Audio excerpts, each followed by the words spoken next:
প্রিয় ছাত্ররা, তোমাদের স্বাগত এসো পদার্থবিদ্যা শিখি চ্যানেলটিতে।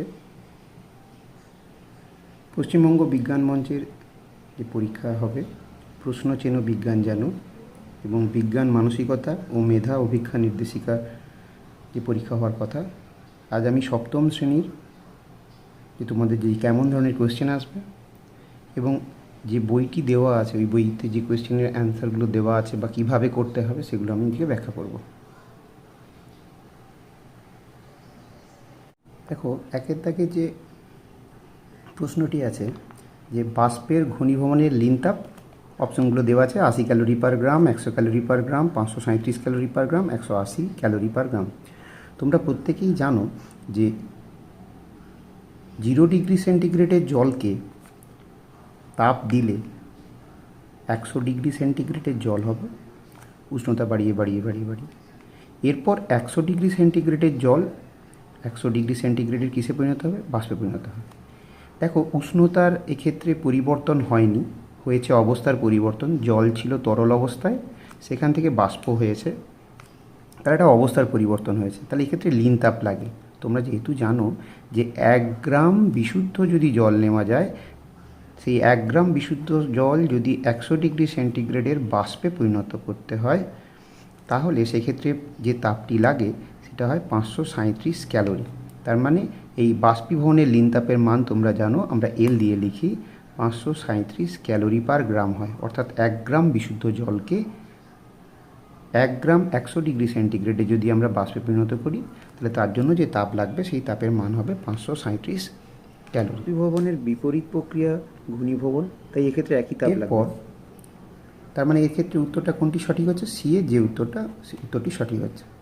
এরপর দেখো, 2 দাগের যে কোয়েশ্চেনটি আছে যে দেহের তাপমাত্রা কমে গেলে মানুষের শরীরে কি ঘটে। তাহলে এক্ষেত্রে তোমরা দেওয়া আছে কাঁপুনি, ঘর্মক্ষরণ, বমি, তৃষ্ণা, এগুলো তোমরা প্রত্যেকেই উত্তরটা জানো যে এটার উত্তরটা হবে কাঁপুনি। কেন কাঁপুনি হবে? অর্থাৎ এর উত্তরটা না, শরীরের যে স্বাভাবিক উষ্ণতা 36.9 ডিগ্রি সেন্টিগ্রেড স্কেলে আর 98.4 ডিগ্রি ফারেনহাইট, এটা হচ্ছে দেহের স্বাভাবিক উষ্ণতা। তাহলে এবার তোমাদের এগুলো প্রাত্যহিক অভিজ্ঞতা থেকে কিন্তু কাজে লাগাতে হবে। যখন কোনো বরফের কোনো জায়গায় বেড়াতে গেছো, মানে বরফ আছে, সেখানে বরফ পড়ে, প্রচণ্ড ঠান্ডা লাগে, আমরা কী করি? খুব কাঁপি। শীতকালে যখন দেখেছো খুব ঠান্ডা পড়ে, তখন লোক আগুন জ্বালিয়ে তাপ পেয়ে সেগুলো গা হাত মানে গরম করার চেষ্টা করে। তাহলে সেক্ষেত্রে কী হয়, যেই উষ্ণতা আমাদের শরীরে কমে যাবে, শরীর তখন কাঁপতে শুরু করবে। কাঁপবে কেন না? যত কাঁপবে শরীর, তাহলে এর থেকে আমাদের শক্তি উৎপন্ন হবে, তাপ শক্তি উৎপন্ন হবে। বিভিন্ন খাবারের যে গ্লুকোজ জাতীয় যে খাদ্যগুলো খেয়েছি সেগুলো বেশি করে জারণ হবে, প্রচুর পরিমাণে তাপ উৎপন্ন হবে। ফলে শরীরের যে স্বাভাবিক যে উষ্ণতা তার থেকে যে কমে গেছিলো, শরীর চাইবে সবসময় ভারসাম্য রক্ষা করতে। ফলে শরীরের উষ্ণতা স্থির রাখতেও চাইবে। ফলে চাইবে যে কেঁপে কেঁপে যাতে করে বেশি তাপ উৎপন্ন হয় এবং শরীরের উষ্ণতা স্থির থাকে। এরপর দেখো, 3 দাগের যে কোয়েশ্চেনটি আছে, 3 দাগের কোয়েশ্চেনে দেওয়া আছে কি কোনটি তাপের একক নয়। দেখো, তোমরা তো পড়েই এসছো যে জুল তাপের এসআই একক বলে বলা আছে এবং ক্যালোরিও জানো, এবং এটাও জানো যে 1 ক্যালোরি সমান কী হয় না, 4.2 জুল হয়। অর্থাৎ 1 ক্যালোরি সমান 4.2 জুল। ক্যালোরি এবং জুলের মধ্যে সম্পর্ক পেয়েছো এবং ক্যালোরির সঙ্গে জুলের সম্পর্ক এসেছে মানে কি? তার মানে এটাও যেহেতু তাপের একক, এটাও তাপের একক হবে। হ্যাঁ, জুল অবশ্যই শক্তির এককও হয় এবং বা কার্যের এককও হয়, কার্য থেকে তাপের রূপান্তর হয়, তার সঙ্গে সম্পর্ক ধরেই এসছে 1 ক্যালোরি সমান 4.2 জুল। তাহলে এটা তাপের একক। আচ্ছা, ক্যালোরি তোমরা অলরেডি জানো যে ক্যালোরি কাকে বলে। না, ক্যালোরি কাকে বলে না, 1 গ্রাম বিশুদ্ধ জলের উষ্ণতা যদি 1 ডিগ্রি সেন্টিগ্রেড বৃদ্ধি করি, তাহলে তার জন্য যে তাপ লাগবে তাকে 1 ক্যালোরি বলে। তার মানে সংজ্ঞাতেই তো বললাম, যে পরিমাণ তাপ লাগলে 1 গ্রাম বিশুদ্ধ জলের উষ্ণতা 1 ডিগ্রি সেন্টিগ্রেড বৃদ্ধি হবে, তাকে 1 ক্যালোরি বলে। তাহলে এটাও তাপের একক। ব্রিটিশ থার্মাল ইউনিট, বিটিইউ, এই ব্রিটিশ থার্মাল ইউনিট হচ্ছে কি না, এই পিস পদ্ধতিতে তাপের একক। 1 পাউন্ড বিশুদ্ধ জলের উষ্ণতা 1 ডিগ্রি ফারেনহাইট বৃদ্ধি করলে, মানে 1 পাউন্ড, বলবে স্যার 1 পাউন্ড কি? 1 পাউন্ড মানে 453.6 গ্রাম। ওর পাউন্ডের সঙ্গে সম্পর্ক, যখন তোমরা কেক বা রুটি কিনতে যাবে দেখবে এখনও না এই পাউন্ড একক ব্যবহার হয়। 1 পাউন্ড বিশুদ্ধ জলের উষ্ণতা 1 ডিগ্রি ফারেনহাইট বৃদ্ধি করতে যে পরিমাণ তাপ লাগে তাকে বলে 1 ব্রিটিশ থার্মাল ইউনিট। এবং 1 ব্রিটিশ থার্মাল ইউনিটের সঙ্গে ক্যালোরি একটা সম্পর্ক আছে, এটা হয় 252 ক্যালোরি। তার মানে এক্ষেত্রে নিউটন যেটা আছে, তাহলে তোমরা প্রত্যেকেই জানো যে নিউটন কার একক হয়। নিউটন কিন্তু এসআই পদ্ধতিতে বলের একক হয়, ফোর্স, সেই বলের একক হয়। তার মানে এক্ষেত্রে কোনটি তাপের একক নয় বলেছে, তার মানে নিউটন উত্তরটি যে সি আছে, তাহলে সেক্ষেত্রে সি উত্তরটি সঠিক হবে।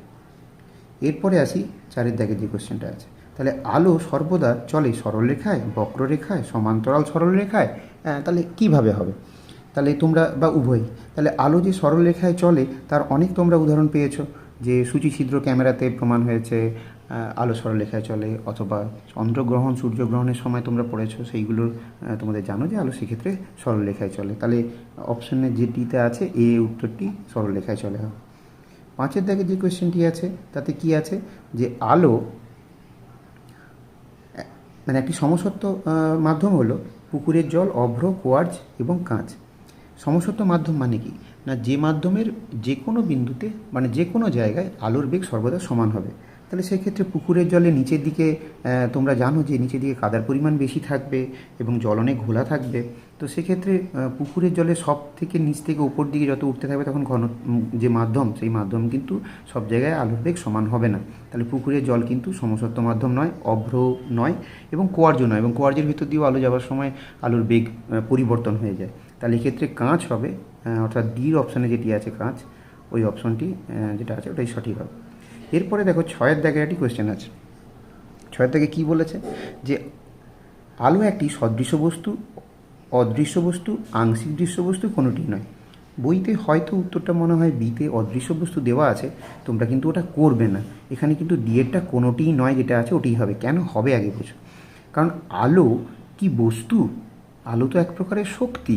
কারণ আমরা জানি যে আলোক শক্তি থেকে অন্য অনেক শক্তিতে রূপান্তর হতে পারে। কারণ আলোক শক্তি থেকে আমরা পেতে পারি কি না, যখন তোমরা সোলার প্যানেলের নাম শুনেছ, সেখানে আলোক শক্তি থেকে বৈদ্যুতিক শক্তি উৎপন্ন হবে, তো বা তড়িৎ শক্তি উৎপন্ন হবে। এবং সূর্যের আলোক শক্তির সাহায্যে গাছ খাদ্য তৈরি করার সময় সালোক সংশ্লেষ প্রক্রিয়ায় কী করে না, খাদ্যের মধ্যে শৈতিক শক্তিরূপে, পরে রাসায়নিক শক্তিরূপে সেখানে আবদ্ধ থাকে, যে রাসায়নিক শক্তি এবং পরে শৈতিক শক্তিরূপে আবদ্ধ থাকে। তাহলে শক্তিতে রূপান্তর হচ্ছে, তার মানে অবশ্যই কখনো এটা বস্তু হতে পারে না। তাতে উত্তর যাই দিক না কেন, আলো এক প্রকারের শক্তি, আলো এখানে কোনোটাই বস্তু নয়। এরপরে আসছি, তার মানে 7 দাগে যে কোয়েশ্চেনটি আছে, 7 দাগের কোয়েশ্চেনটি আমি দেখি। সূর্য থেকে পৃথিবীতে আলো আসতে যে সময় লাগে সেই সময়টির মান বের করতে হবে। তাহলে সেই মানটি এটা দেওয়া আছে 8.6, 8.3 মিনিট, আর হচ্ছে 8.9 মিনিট আর 9.3 মিনিট। তাহলে কী করে হবে? অনেক বইতে তোমরা পড়েছো, তো 8.3 মিনিট, তো 8.3 মিনিটই তোমরা বলে দেবে। আমি আগে এটা বুঝিয়ে দিচ্ছি কীভাবে হবে। দেখো, সূর্য এখানে আছে, সূর্য এখানে আছে, সান, ঠিক আছে? তো সূর্য থেকে আলো পৃথিবীতে আসবে। তাহলে পৃথিবী থেকে সূর্যের মধ্যে দূরত্ব তো জানা যায়, নাহলে করবো কী করে? সূর্য থেকে পৃথিবীর মধ্যে যে দূরত্ব হয় তার মান হয় 15 × 10⁻10 মিটার। 15 × 10⁻10 মিটার।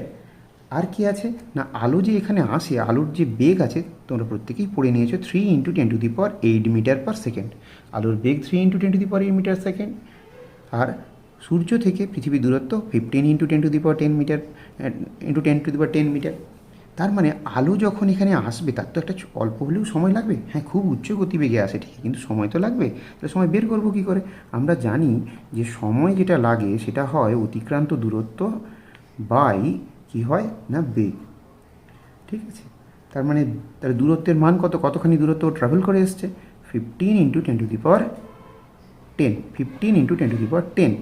আর কি পাচ্ছি না, এখানে যে বেগের মান দেওয়া আছে 3 × 10⁸। তাহলে 3 × 5 = 15 হলো। তোমরা সূচক পড়েছো, নিচে 10⁸ আছে আর উপরে 10⁻10 আছে। তাহলে এর সঙ্গে এটা হিসেব করলে কী পাবো? সূচকের নিয়মে 5 × 10⁻2। তার মানে 5 × 10⁻2 মানে তাহলে কত হচ্ছে? 500 সেকেন্ড। তাহলে 500 সেকেন্ডকে আমরা হিসেব করতে পারি। কীভাবে হিসেব করবো দেখো, তাহলে 500কে যদি আমরা 60 দিয়ে ভাগ করে দিই, তাহলে 6 × 8 = 48, মানে 480 হয়ে যাচ্ছে। এখান থেকে 20 পাচ্ছি আমরা। তাহলে উত্তর তাহলে কোনটা হবে? তাহলে উত্তর আমাদের কোনটা হবে? তাহলে এটা হচ্ছে কত? 8 মিনিট 20 সেকেন্ড, ঠিক আছে? 8 মিনিট 20 সেকেন্ড। এখন এখানে যে উত্তরগুলি আছে তার মধ্যে তোমরা দেখো 8.6, 8.3 মিনিট, 8.9 মিনিট এবং 9.3 মিনিট। 8.3 মিনিট মানে কি? তার মানে আমরা 8.3 সঙ্গে 60 গুণ করলে এটা সেকেন্ড হয়ে যাবে। তার মানে 6 × 3 = 18, 8 × 1 = 848, তাহলে 498 সেকেন্ডের মতো প্রায় বেরোচ্ছে আমাদের এটা। দেখো ভালো করে, 6×3 = 18, 8 1, 8 6 48, 1 49, তাহলে 498 সেকেন্ডের মতো হচ্ছে। তাহলে আমাদের বেরিয়েছে 500 সেকেন্ড, তার মানে এটা প্রায় 8.3 মিনিটের মতো হবে। এরপর দেখো 8-এর দাগে যে কোয়েশ্চেনটি আছে, 8-এর দাগে দিয়েছি, সূচিছিদ্র ক্যামেরায় প্রকৃতি কী হয়? এ হয় সোজা, বি উল্টো, সি তির্যক, আর ডি কোনোটি না। তাহলে তোমরা জানো অলরেডি, যেহেতু তোমরা পড়েছো, যে বলা আছে যে সূচিছিদ্র উল্টো হয়। আচ্ছা, আমরা একবার একটু ছবি যাচাই করলে কেমন হয়, মানে ছবিটা দেখে নিলে কেমন হয়?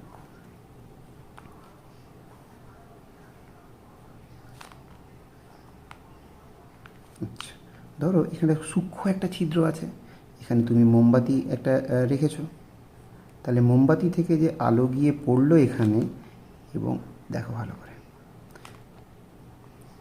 তাহলে এ অংশ থেকে আলো গিয়ে পড়লো, এ থেকে আলো গিয়ে পড়লো এ ড্যাশে, এবং বি অংশ থেকে, অর্থাৎ মোমবাতির নিচের দিকের অংশ থেকে আলো গিয়ে পড়লো মানে বি ড্যাশে, অর্থাৎ আলো সরল রেখায় চলে। তো দেখো এইভাবে সরল রেখায় গেছে, এখান থেকে সরল রেখা আছে, এবং বাদ বাকি আলোর যে এই যে মোমবাতির যে বাদ বাকি অংশ থেকে প্রত্যেকটা বিন্দু থেকে আলো যাবে, একে আমরা তো অনেকগুলো বিন্দুর সমষ্টি হিসেবে ধরতে পারি, মানে বিন্দু উৎসের সমষ্টি হিসেবে ধরতে পারি। তাহলে এর ভেতরে যত সমস্ত বিন্দুগুলো আছে তাদের থেকে আলো গিয়ে কোথায় পড়বে?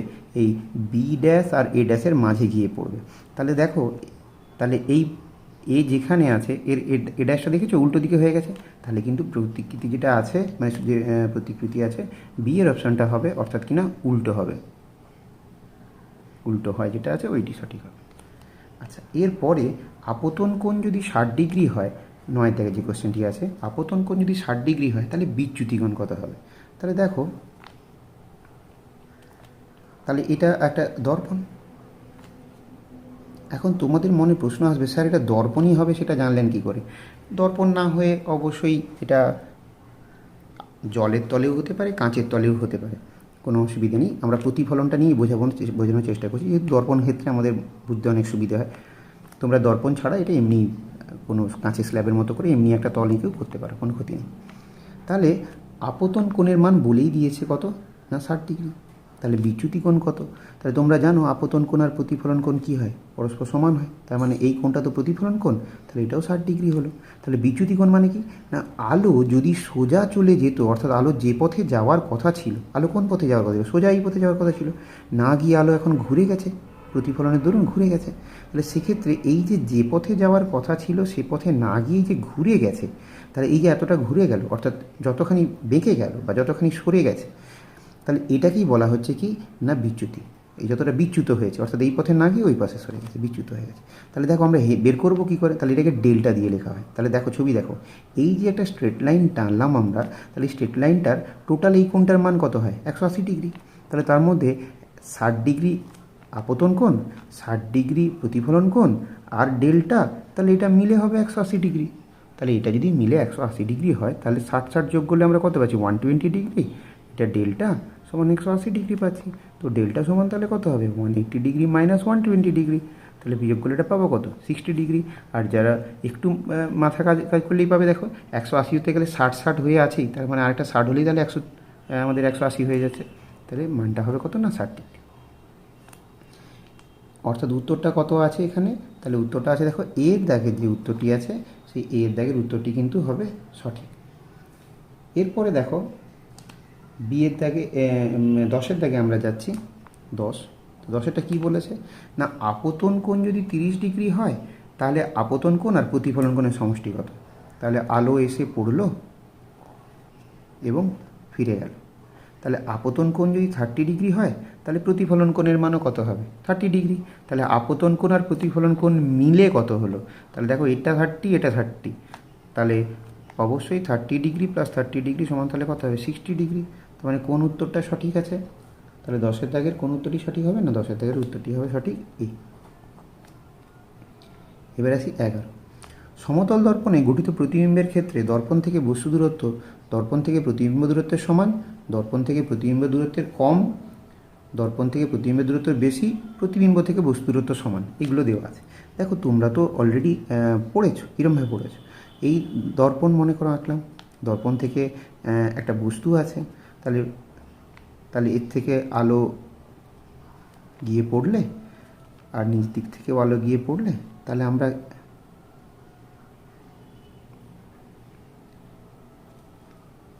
আলো বিভিন্ন অংশ থেকে প্রতিফলিত হয়ে যাবে,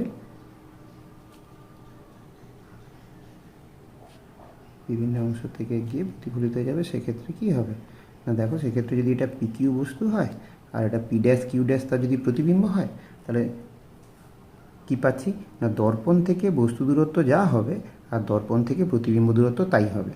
তার মানে দেখো এদের মধ্যে যে এর দাগে যে উত্তরটি আছে দর্পণ থেকে প্রতিবিম্ব দূরত্ব সমান, তাহলে দর্পণ থেকে এটা বস্তু দূরত্ব আর দর্পণ থেকে এটা প্রতিবিম্ব দূরত্ব, তাহলে দর্পণ থেকে বস্তু দূরত্ব আর দর্পণ থেকে প্রতিবিম্ব দূরত্ব সমান হচ্ছে, অর্থাৎ এর যে উত্তরটি আছে এর উত্তরটি ঠিক হবে।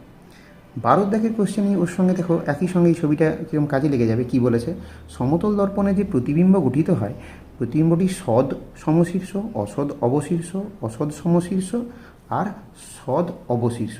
তাহলে এক্ষেত্রে কোন উত্তরটি হবে না, এক্ষেত্রে উত্তরটি হবে অসদ এবং সমশীর্ষ। এক্ষেত্রে উত্তরটি হবে 12 দাগের যে কোশ্চেনটি আছে সেটা হবে সি, অসদ এবং সমশীর্ষ। তাহলে অসদ আর সমশীর্ষ হবে কেন না, দেখো তোমরাও আয়নার সামনে যখন দাঁড়িয়ে দেখো তোমার প্রতিবিম্বকে, সেই প্রতিবিম্বকে দেখা যায়, কখনো পর্দায় ফেলানো যায় না।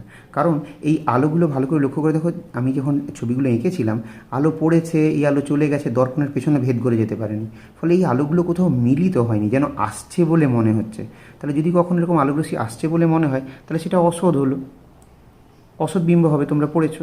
এবং আর কি হয়েছে না, দর্পণ এই যে বস্তুটা পি কিউ, তাহলে দেখো পি এর প্রান্ত ওপরে আছে, কিউর প্রান্ত নিচে আছে, তাহলে পি ড্যাশের প্রান্তটাও ওপরে আছে এবং কিউ ড্যাশের প্রান্তটাও নিচে আছে। দেখো তার মানে তুমি দাঁড়িয়ে দেখলে আয়নায় কি দেখতে পাবে, তোমার মাথা কি তুমি নিচের দিকে দেখতে পাবে? কখনোই নয়। তুমি যেহেতু সোজা হয়ে দাঁড়িয়ে আছো, তো তোমার মাথা ওপর তোমার মতোই দেখতে লাগবে, ওপরের দিকেই থাকবে।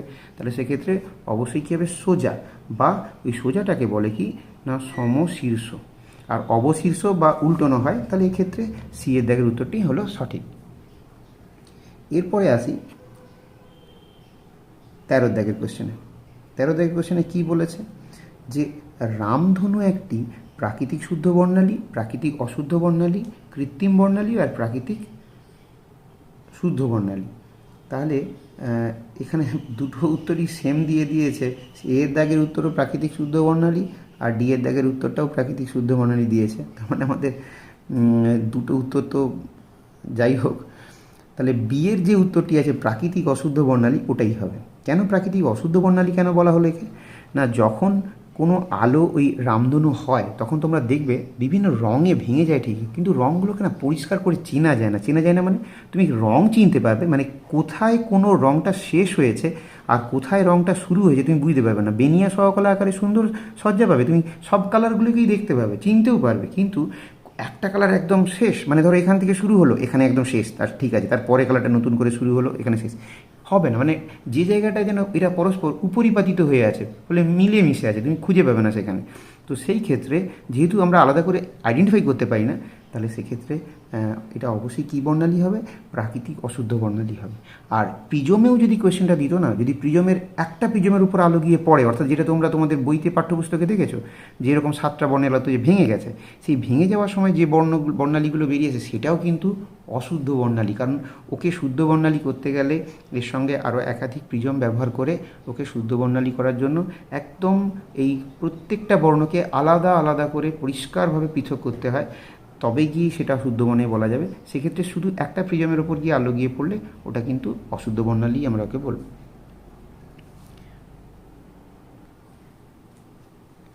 এবার দেখো 14 থেকে যে কোশ্চেনটি আছে তাতে বলা আছে সাদা বর্ণালীতে কটা রং থাকে। তোমরা তো সবাই জানো যে সেক্ষেত্রে 7টা রং থাকবে। তাহলে আমাদের যে এর পরের কোশ্চেন 14 দাগের যে কোশ্চেনটি আছে, তাহলে বি এর উত্তরটি সঠিক হবে, কারণ ওখানে 7টি রং আছে ওটাতে, তাহলে 7টা রঙই হবে সাদা বর্ণালীতে। সাদা বর্ণের আলোর বর্ণালীতে হবে, এটা সাদা বর্ণের বর্ণালীতে তো একটাই রং থাকবে, শুধু সাদা। সাদা বর্ণের আলোর বর্ণালীতে হবে বা যৌগিক আলোতে হতে পারে। এবার দেখো এরপরে 15 দাগে একটা কোশ্চেন আছে, দেখো যে বিপদ সংকেত জানানোর জন্য নীল আলো ব্যবহার করা হয়, লাল আলো ব্যবহার করা হয়, হলুদ বর্ণের আলো ব্যবহার করা হয় আর সবুজ বর্ণের আলো ব্যবহার করা হয়। তোমরা প্রত্যেকেই জানো, এটা বাস্তবিক অভিজ্ঞতা থেকে প্রত্যেকেই জানো যেটা লাল বর্ণের আলো হবে। এখন প্রশ্ন যে লালই বা হয় কেন, বিপদ সংকেতের জন্য, অন্য কোনো রং হয় না কেন। তোমরা এই যে প্রিজমে যখন আলো গিয়ে পড়েছিল তোমরা দেখেছো যে সব থেকে ওপরে যেটা থাকে সেটা হয় লাল, সব থেকে উপরে থাকে লাল, আর সব থেকে নিচে যেটা থাকে সেটা হচ্ছে বেগুনি। অর্থাৎ আলো যদি প্রিজমের মতো, বায়ু মাধ্যমও তো একটা প্রতিসারক মাধ্যম, সেখানেও তো আলোর বিভিন্ন বর্ণে সেখানেও তো প্রতিসরণ হবে। লাল আলোর ক্ষেত্রে কি হয় না, লাল আলোর ওর চ্যুতি অনেক কম হয়, চ্যুতি মানে কম বাঁকে, ভালো করে লক্ষ্য করে দেখো, এই বেঁকে সবাই বেঁকেছে কিন্তু বেগুনি যতখানি বেঁকেছে লাল সব থেকে কম বেঁকেছে। ফলে যখন দূরের কোনো সিগন্যাল বা দূরের কোনো জায়গা থেকে কেউ লাল রঙের কোনো কিছু দেখাবে বা নাড়বে, বা দূরের কোনো সিগন্যালে লাল রঙের আলো দেখা যাবে, ও যখন মাধ্যম পেরিয়ে আসবে অনেকটা দূর থেকে আমরা কিন্তু ওকে দেখতে পাবো, কারণ ও অনেক দূরে আছি। ধরো এখানে এখানে কোনো সিগন্যাল আছে, রেড লাইট আছে, তাহলে ও বাঁকবে, মাধ্যমের প্রতিসরণ হবে, বিভিন্ন স্তরে স্তরে যাওয়ার সময় প্রতিসরণ হবে। দেখো আলো সোজা নেই কিন্তু বেঁকেছে, কিন্তু আলো বাঁকলেও কী হবে, অনেকটা কম পরিমাণে বাঁকবে, যেখানে অন্য আলো কিন্তু অনেকটাই বেঁকে যাবে। ফলে কী হবে, আমরা দূর থেকে না দেখতে পেয়ে কাছে যখন আসবো তখন তো দেখতে পাবো। ধরো আমি যদি কেউ বেগুনি বর্ণে আলো ব্যবহার করি, তো বেগুনির কালার ব্যবহার করলে বেগুনি একদম সামনে এলে তবে তুমি বেগুনি দেখতে পাবে, ততক্ষণে যা বিপদ ঘটার ঘটে গেছে। ফলে লাল আলো ব্যবহার করা হয় যাতে দূর থেকেও একে সহজে দেখতে পাওয়া যায়। তাহলে উত্তরটা কিন্তু হবে লাল বর্ণের আলো বায়ু মাধ্যমে প্রতিসরণের সময় ওর চ্যুতির পরিমাণ অনেক কম হয়। ওর প্রতিসারাঙ্ক তোমরা পরে পড়বে, চ্যুতির ক্ষেত্রে রাশিমালা হয় delta equal to mu minus 1 × a, এরকম কিছু রাশিমালা পরে জানতে পারবে তোমরা। তাহলে সেক্ষেত্রে যেহেতু ওর মিউর মান সব থেকে বেশি হয় বেগুনির ক্ষেত্রে, সেই জন্য বেগুনির চ্যুতি বেশি হবে, লালের প্রতিসরাঙ্ক কম হয় বলে লালের ক্ষেত্রে চ্যুতির মান অনেক কম হবে, মিউ কম তাই চ্যুতি কম।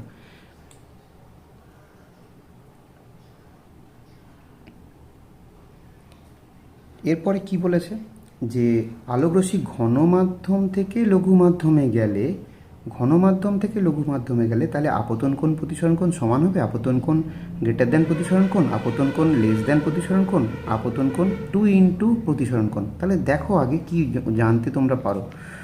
দেখো আলো যখন লঘু মাধ্যম থেকে ঘন মাধ্যমে যাবে, আলো যখন লঘু মাধ্যম থেকে কোথায় যাবে না ঘন মাধ্যমে যাবে, লঘু মাধ্যম থেকে যখন ঘন মাধ্যমে যাবে তখন আলোকরশ্মি কী হয় না, আলোকরশ্মি অভিলম্বের দিকে সরে আসে। অর্থাৎ দেখো এই দিকে সরে গেল, কিন্তু সরে গেল এদিকে, অভিলম্বের দিকে সরে গেল। তাহলে এর উল্টোটা হবে যদি কখনো আলো কি হয় না ঘন মাধ্যম থেকে লঘু মাধ্যমে যায়, তখন কি হবে, ঘনমাধ্যম থেকে লঘু মাধ্যমে যাওয়ার সময় আলোকরশ্মি গেল তো এইভাবে, কিন্তু অভিলম্ব থেকে অনেক দূরে সরে গেল। এখান থেকে অভিলম্বের দিকে সরে এসেছিলো, এক্ষেত্রে অভিলম্ব থেকে দূরে সরে গেল। তাহলে এই কোণটাকে আমরা বলছি আপতন কোণ, এক্ষেত্রে আই বা এরকম কিছু নাম দিচ্ছি। তাহলে এক্ষেত্রে এটা আমাদের প্রতিসরণ কোণ, আর এটাকে অভিলম্ব বলা হয়। তাহলে তোমরাই বলো না কে বড়, এটা তো প্রতিসরণ কোণ, তাহলে প্রতিসরণ কোণ বড় নাকি আপতন কোণ বড়, ছবি দেখেই বোঝার চেষ্টা করো। তাহলে অবশ্যই প্রতিসরণ কোণ কী হবে না গ্রেটার দ্যান আপতন কোণ।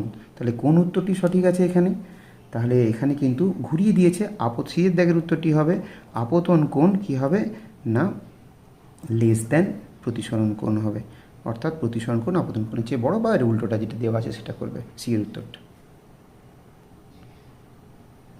এরপর 17 দাগে একটা কোয়েশ্চেন আছে, বলেছে যে অনুজ্জ্বল আলোর প্রতি সংবেদনশীল কোন কোষ, রড কোষ, মিউকাস কোষ আর হচ্ছে সোয়ান কোষ। তাহলে তোমরা তো এটা জানোই যে এটা অনুজ্জ্বল আলোর প্রতি সংবেদনশীল যেটা হয় সেটা হচ্ছে রড কোষ। তাহলে আমরা ওটা লিখে নিচ্ছি, তাহলে কি হবে যে ওটা 17 দাগের কোশ্চেনে বি এর উত্তরটা হবে, অর্থাৎ ওটা হবে রড কোষ।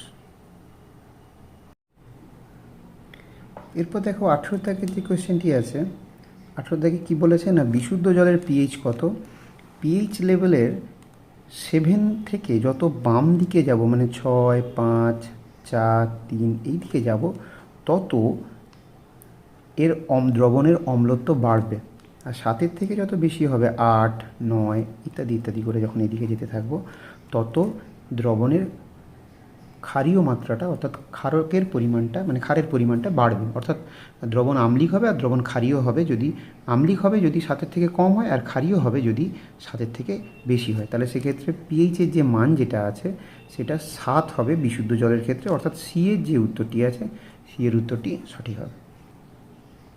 এরপর দেখো 19 দাগের যে কোয়েশ্চেনটি আছে যে পেশিকোষে গ্লুকোজ ভেঙে ড্যাশ তৈরি হয় lactic acid, oxalic acid, formic acid, citric acid.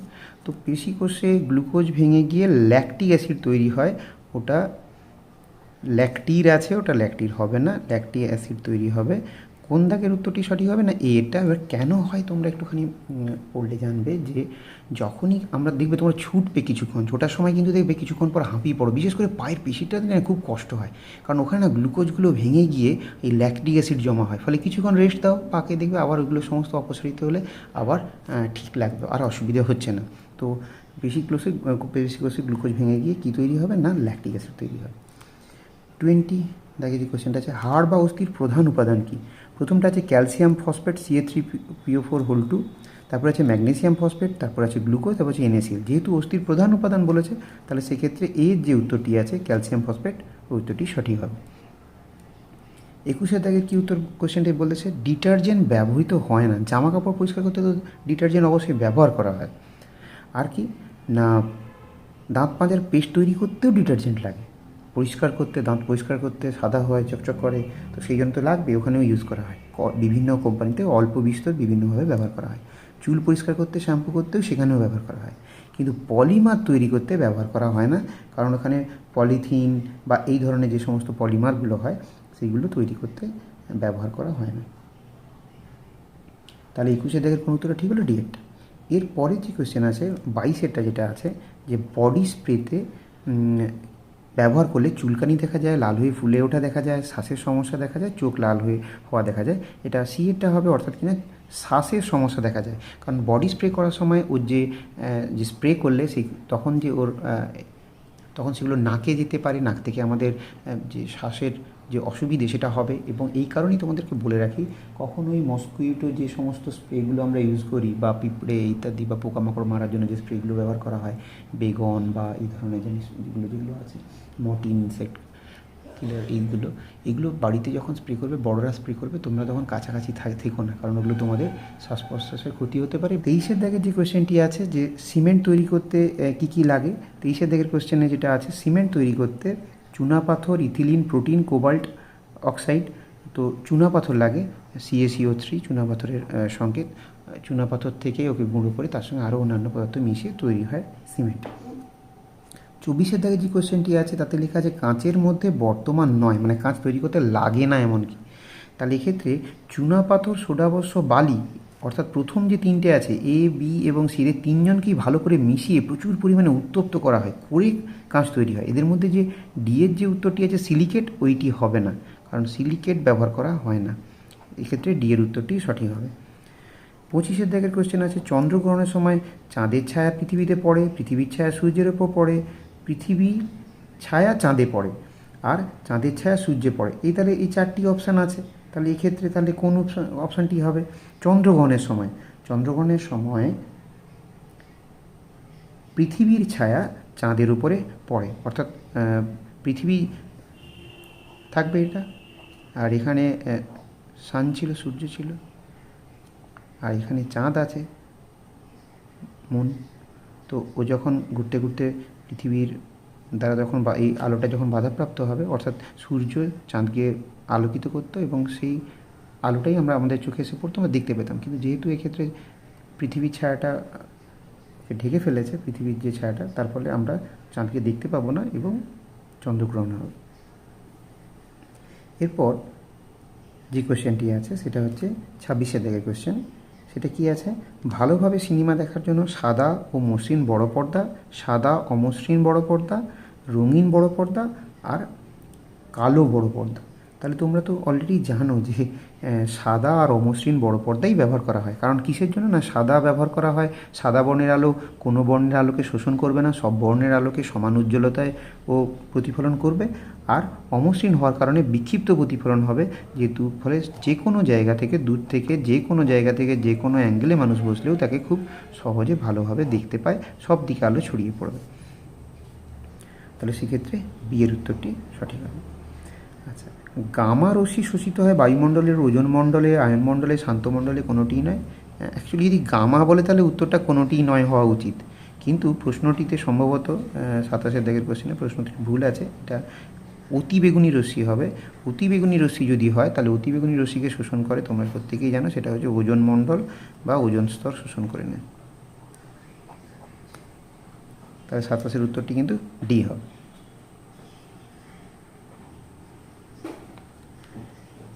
এরপরে দেখো, এরপর তোমরা 28-এর দাগের কোশ্চেনটি দেখো কি বলেছে। এ বস্তুর তাপমাত্রা 100 ডিগ্রি ফারেনহাইট আর বি বস্তুর তাপমাত্রা 100 ডিগ্রি সেন্টিগ্রেড বৃদ্ধি পেলে এ তাপমাত্রা বেশি বৃদ্ধি পেল, বি এর তাপমাত্রা বেশি বৃদ্ধি পেল, এ বি এর তাপমাত্রার বৃদ্ধি সমান হলো আর বি এর তাপমাত্রা বৃদ্ধি কম হলো। তাহলে কি হবে? দেখো, তোমরা যে সূত্রটি শিখে এসেছো C/5 সমান F-32/9, এই সূত্রটিকে একটু সাজিয়ে লিখলে হবে C সমান 5/9 F-32। এটা থেকেই আমরা লিখতে পারি ডেল্টা সি সমান 5/9 ডেল্টা এফ। কি মানে ডেল্টা সি? মানে ডেল্টা সি মানে সেন্টিগ্রেড স্কেলে যে উষ্ণতা পরিবর্তন হয় তার চেঞ্জ, অর্থাৎ চেঞ্জ ইন সেন্টিগ্রেড টেম্পারেচার, অর্থাৎ সেলসিয়াস স্কেলে উষ্ণতার যে পরিবর্তন হয় সেটা হচ্ছে ডেল্টা সি। ফারেনহাইট স্কেলে যে উষ্ণতার পরিবর্তন হয় সেটা হয় ডেল্টা এফ। 5/9 এখানে আছে, তাহলে স্যার 32টা কেন হলো না? দেখো ভালো করে, এটা ধ্রুবক থাকার জন্য এখানে 5/9 এক্ষেত্রে গুণ আছে এর সঙ্গে। তুমি এদিকে ভেঙে লিখতে চাও এইভাবে লিখতে পারো, 5/9 এফ মাইনাস 5/9 ইন্টু 32। আমরা লিখতেই পারি এটাকে। যখন আমরা কোনো কিছু পরিবর্তন বের করবো অর্থাৎ ডেল্টা সি সমান, তাহলে 5/9 ডেল্টা এফ অর্থাৎ সেন্টিগ্রেডের change is equal to 5/9 delta F. তাহলে এই রাশিটার কি কোনো চেঞ্জ হবে? মানে যদি কখনো উষ্ণতা সেন্টিগ্রেড স্কেলে কোনো পরিবর্তন হয়, তাহলে তোমরাও জানো যে পারদের ক্ষেত্রে যেহেতু তার 32 ডিগ্রি ফারেনহাইট এর হচ্ছে নিম্ন স্থিরাঙ্ক, এর 0 ডিগ্রি সেন্টিগ্রেড ঊর্ধ্ব স্থিরাঙ্ক 212 ডিগ্রি ফারেনহাইট, ঊর্ধ্ব স্থিরাঙ্ক 100 ডিগ্রি সেন্টিগ্রেড, ফলে এই চেঞ্জ হবে। সেন্টিগ্রেডে চেঞ্জ হলে ফারেনহাইট স্কেলেও চেঞ্জ হবে তার। কিন্তু এই রাশিটার কি কোনো চেঞ্জ হবে? 5/9 ইন্টু 32 গুণ করলে তো ওই রাশিটা থাকলো, ওটা স্থির মান, ফলে এর চেঞ্জ হবে না, এর চেঞ্জ হবে 0। সেই জন্য এই সম্পর্কটি মনে রাখো। অনেক ধরনের অঙ্ক ক্লাস 11, 9, 10-এ যে এই উষ্ণতা সংক্রান্ত যে অঙ্কগুলো আছে এই ফর্মুলা দিয়ে খুব সুন্দর সহজে হয়ে যায়। যেমন ধরো আমি তোমাদেরকে এই ক্ষেত্রে উদাহরণ দিচ্ছি। তাহলে বলেছে কি না, ফারেনহাইট স্কেলে চেঞ্জ হচ্ছে 100 ডিগ্রি ফারেনহাইট। দুটো স্কেলে চেঞ্জই দিয়েছে, তাহলে দুটো বের করা দরকার নেই, একটা বের করো, বের করলেই বুঝতে পেরে যাবে। তাহলে ধরো আমি পাচ্ছি, বলেছে ডেল্টা এফের মান 100 ডিগ্রি ফারেনহাইট, এটা বলা আছে। তাহলে আমি যদি এখানে 100 মানটা বসিয়ে দিই, তাহলে গুণ করলে পাচ্ছি কত? 500/9। এটা ভাগ করলে পাবো আমরা 9×5=45, আবার 5 বেরোবে, 9×5=45, 55 সামথিং কিছু একটা পাবো আমরা এর সঙ্গে গুণ করলে। তাহলে মানে ফারেনহাইটের চেঞ্জ 100 ডিগ্রি ফারেনহাইট আর সেন্টিগ্রেডের চেঞ্জ 100 ডিগ্রি সেন্টিগ্রেডের বলা আছে। মানে ফারেনহাইটে উষ্ণতার পরিবর্তন দেওয়া আছে 100 ডিগ্রি ফারেনহাইট, আর সেন্টিগ্রেড স্কেলে উষ্ণতার পরিবর্তন দেওয়া আছে 100 ডিগ্রি সেন্টিগ্রেড। কার? এটা দেওয়া ছিল এ বস্তুটার, আর এটা দেওয়া ছিল, এটা ছিল এ বস্তুর আর এটা ছিল বি বস্তুর। তাহলে তোমরাই বলো না কার চেঞ্জটা বেশি হলো? এটা 100 তো 100ই রয়ে গেল, কিন্তু এই 100টা কি আর 100 রইলো? চেঞ্জ যখনই বের করতে গেলে তখন কিন্তু বেরোলো কত? 55 কিছু একটা ডিগ্রি সেন্টিগ্রেড। আমি দশমিকের মান বের করছি না, এই 55 থেকে সামান্য বেশি হবে। তাহলে তোমরা বলো, তাহলে কার চেঞ্জটা তোমরা বেশি দেখতে পাচ্ছ? তাহলে এক্ষেত্রে এর তাপমাত্রা বেশি বৃদ্ধি পেয়েছে কি? বেশি বৃদ্ধি পেয়েছে কি?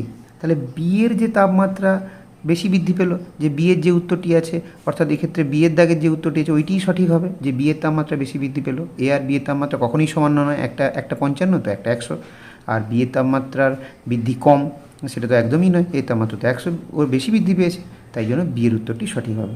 তোমরা কিন্তু এই সূত্রটি মনে রাখবে। অনেক এরকম অঙ্ক আছে যে উষ্ণতার পরিবর্তন হলে সেন্টিগ্রেড বা ফারেনহাইটে কত, এরকম উদাহরণ কিন্তু আছে, সেক্ষেত্রে খুব সহজেই এইভাবে করা যেতে পারে।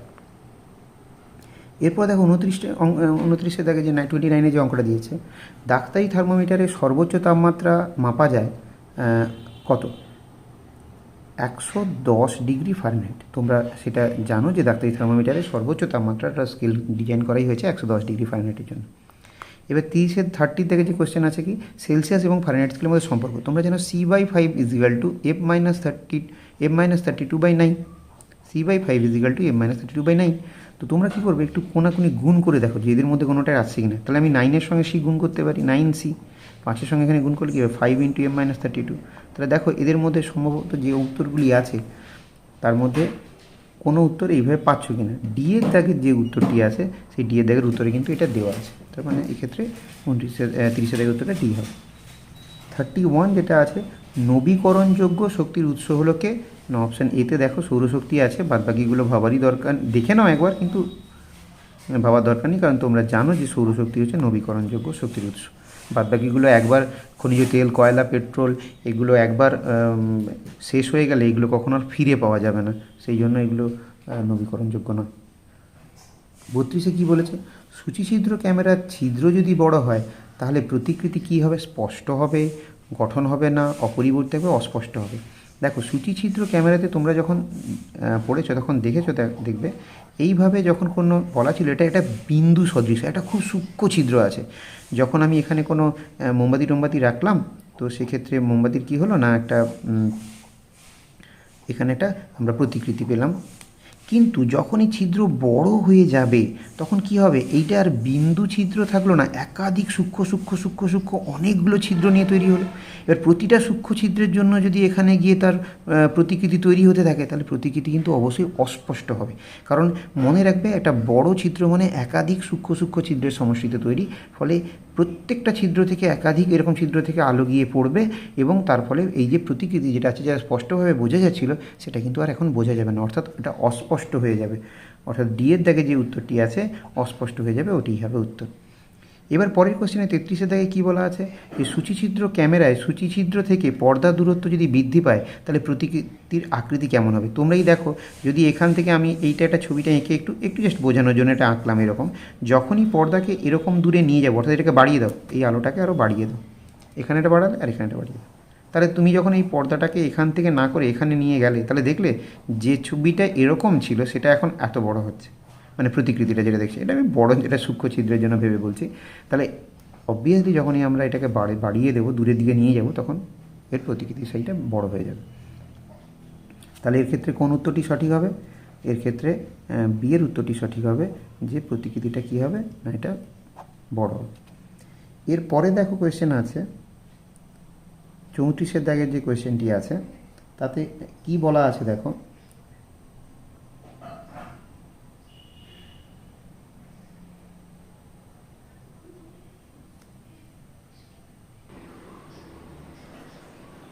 এবার 34-এর দাগে যে কোয়েশ্চেনটি আছে, আলো লম্বভাবে প্রতিফলনের ওপর পড়লে, এটা প্রতিফলকের ওপর পড়লে হবে, তাহলে প্রতিফলন কোণের মান কত হবে। তাহলে লম্বভাবে পড়া আমরা অনেকেই ভুল করে ফেলি, লম্বভাবে পড়েছে তাহলে আপতন কোণ, লম্বভাবে পড়া মানে 90 ডিগ্রি, তাহলে আপতন কোণ যদি 90 ডিগ্রি হয় প্রতিফলন কোণ 90 ডিগ্রি, এর জন্য অপশানও দিয়েছে দেখো ভালো করে, এর দাগের অপশানটাও আছে, কিন্তু ওটা হবে না।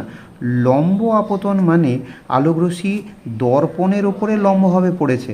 দেখো তোমরা তো জানো যে এই যে কোণটা হয়, এই কোণটা যখন কোনো আলোকরশ্মি এইভাবে সে আপতিত হয় 30 ডিগ্রি বা কিছু, তাহলে কার সঙ্গে কোণ হয় না, এই লম্বের সঙ্গে কোণ হলো, অভিলম্ব যেটা জেনেছি অভিলম্বের সঙ্গে কোণ হলো, তাহলে লম্বভাবে পড়া মানে আপতন কোণ 90 ডিগ্রি নয়। তাহলে দেখো না এইটা কখন, এই যে এটা এসে পড়ছে, এটা আস্তে আস্তে আস্তে আস্তে করে যদি আমি এইভাবে উপর দিকে তুলে দিই, তার মানে কোণের মান কত হয়ে গেল দেখো, কমছে। যদি এরকম এসে পড়তো তারপর এখানে পড়তো, দেখো আস্তে আস্তে করে কোণের মান কমছে, যদি এখানে এসে পড়তো আরও কমছে, যখন একদম এইভাবে পড়বে তার মানে আরও কমে গিয়ে আপতন কোণের মান হবে 0, আপতন কোণ হবে 0। তাই আপতন কোণ যদি 0 হয় তাহলে প্রতিফলন কোণের মানও কত হবে, প্রতিফলন কোণ হয়ে যাবে 0, অর্থাৎ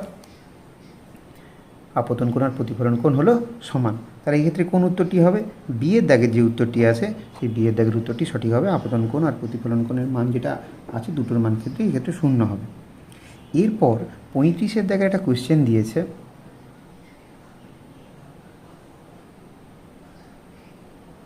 এরপর দেখো 35-এর দাগে একটা কোয়েশ্চেন দিয়েছে, কি বলেছে না, একটি দণ্ডচুম্বককে আড়াআড়ি কেটে যদি সমান দুটুকরো করা হয় তাহলে প্রত্যেক খণ্ডের মেরুশক্তি পূর্বের চেয়ে কমে যাবে, বেশি হবে, অনির্দিষ্ট থাকবে আর একই থাকবে, এরকম কিছু দিয়েছে। এক্ষেত্রে তোমরা বইয়ের হয়তো উত্তর দেখবে, উত্তরে বলা আছে একই থাকবে, কিন্তু হবে না, আগে বোঝো, কারণ বোঝো। ধরো যখন কোনো আমি দণ্ডচুম্বক আঁকছি, তার দণ্ডচুম্বকের আণবিক তত্ত্ব একটু বোঝার চেষ্টা করো। তাহলে দণ্ডচুম্বকের জন্য কি হয়েছিল কি, তাহলে প্রত্যেকটা অণু একটা চুম্বক, তার মানে এই যে নর্থ পোল আর সাউথ পোল অর্থাৎ এন আর এস, তাহলে এইভাবে প্রত্যেকটা অনুচুম্বক, তার মানে N S N S N S N S N S N S, তাহলে এইভাবে সব অনুচুম্বকগুলো সজ্জা পাবে। এইভাবে গিয়ে সজ্জা পাবে, এখানে গিয়েও এইভাবে বিভিন্নভাবে গিয়ে এরকম করে সজ্জা পাবে। তোমাদের মনে হবে যে স্যার আপনি এরকম বাঁকিয়ে দিলেন কেন, সোজা কেন আঁকেননি? দেখো এইগুলো সব তো নর্থ পোল, এগুলো তো সবই তো নর্থ পোল। তাহলে এরা একে অপরকে কী করবে, মানে উত্তর মেরু, তো উত্তর মেরু পরস্পরকে কী করে, বিকর্ষণ করে, ফলে বিকর্ষণ করলে এরা দূরে থাকতে চাইবে। সেই কারণে এরা না যখন সজ্জা পাবে তখন এইভাবে সজ্জা পাবে। মাঝের দিকটাতে কোনো অসুবিধা নেই, একদম একদম সমানভাবে সুষমভাবে থাকবে, কিন্তু যখনই এই প্রান্তের দিকে যাবে এরা একে অপরকে দূরে সরিয়ে গিয়ে এই রকমভাবে থাকবে, অর্থাৎ এই রকম টাইপের, তো দূরে সরে যায়। সেই জন্য না একদম যদি এটা এইভাবে থাকতো, যদি একদম ফ্ল্যাট এইভাবে থাকতো, একদম সোজা, মানে একটু বাঁকেনি, তখন কিন্তু এই যে নর্থ যেটা তোমরা পড়ে এসছো, অর্থাৎ উত্তর মেরুটা একদম ধারেই হতো, মানে চুম্বকের, যখন তোমরা চুম্বক পড়েছো দেখবে এইভাবে পড়েছো, এটা নর্থ পোল, এটা সাউথ পোল, এইভাবে পড়েছো। কিন্তু খেয়াল করে দেখো, এবং এই যে দূরত্বটাকে বলা হয় চৌম্বক দৈর্ঘ্য, এবং এই পুরো দৈর্ঘ্যটাকে বলা হয় চুম্বকের জ্যামিতিক দৈর্ঘ্য। এই জ্যামিতিক দৈর্ঘ্যের এটা 0.85 হয়, মানে মোট দৈর্ঘ্যের, বা যদি বলতে পারো 85% হয়। এই কারণেই হয়, কারণ যদি এইভাবে থাকতো তাহলে একদম ধারেই হতো মেরুগুলো, মানে উত্তর মেরুটাকে এখানে আঁকতাম আর দক্ষিণ মেরুটাকে এখানে আঁকতাম। কিন্তু এইভাবে থাকার জন্য একটু ভেতর দিকে হয়, মানে এই কারণের জন্য এদের সবাইকার, যদি আমরা মোট চুম্বক মেরুগুলো নিয়ে সবাইকার কথা হিসেব করি, তাহলে একটু ভেতরে হবে, একটু একটু যেন ভেতরে হয়। এখন আমাদের কোশ্চেন এখানে, আমাদের কোশ্চেন কী বলেছে, যে আড়াআড়ি কাটা। আড়াআড়ি কাটা মানে এইভাবে কেটে দেওয়া, এইভাবে। তাহলে এইভাবে কাটলে দেখো, তাহলে এখন এরকম দুটো টুকরো বেরিয়ে আসবে, এটা একটা উপরের টুকরো আর একটা নিচে একটা টুকরো বেরিয়ে আসবে ভেঙে কেটে দেওয়ার ফলে। তাহলে এখানে যে মেরুটা হবে, তার মানে মেরু শক্তিটাকে মেরু শক্তি আমরা এম দিয়ে লিখি, এখানে মেরু শক্তিকে আমরা এম দিয়ে লেখা হয়। তাহলে এটা m/2 আর এটা হবে m/2, হাফ হাফ হয়ে গেল। তো দেখো না, এখান থেকে কিছু মেরু ওদিকে রয়ে গেল, কিছু মেরু এদিকে চলে এলো, তার মানে এখানে মেরু শক্তি কী হয়ে যাবে, অর্ধেক হয়ে যাবে।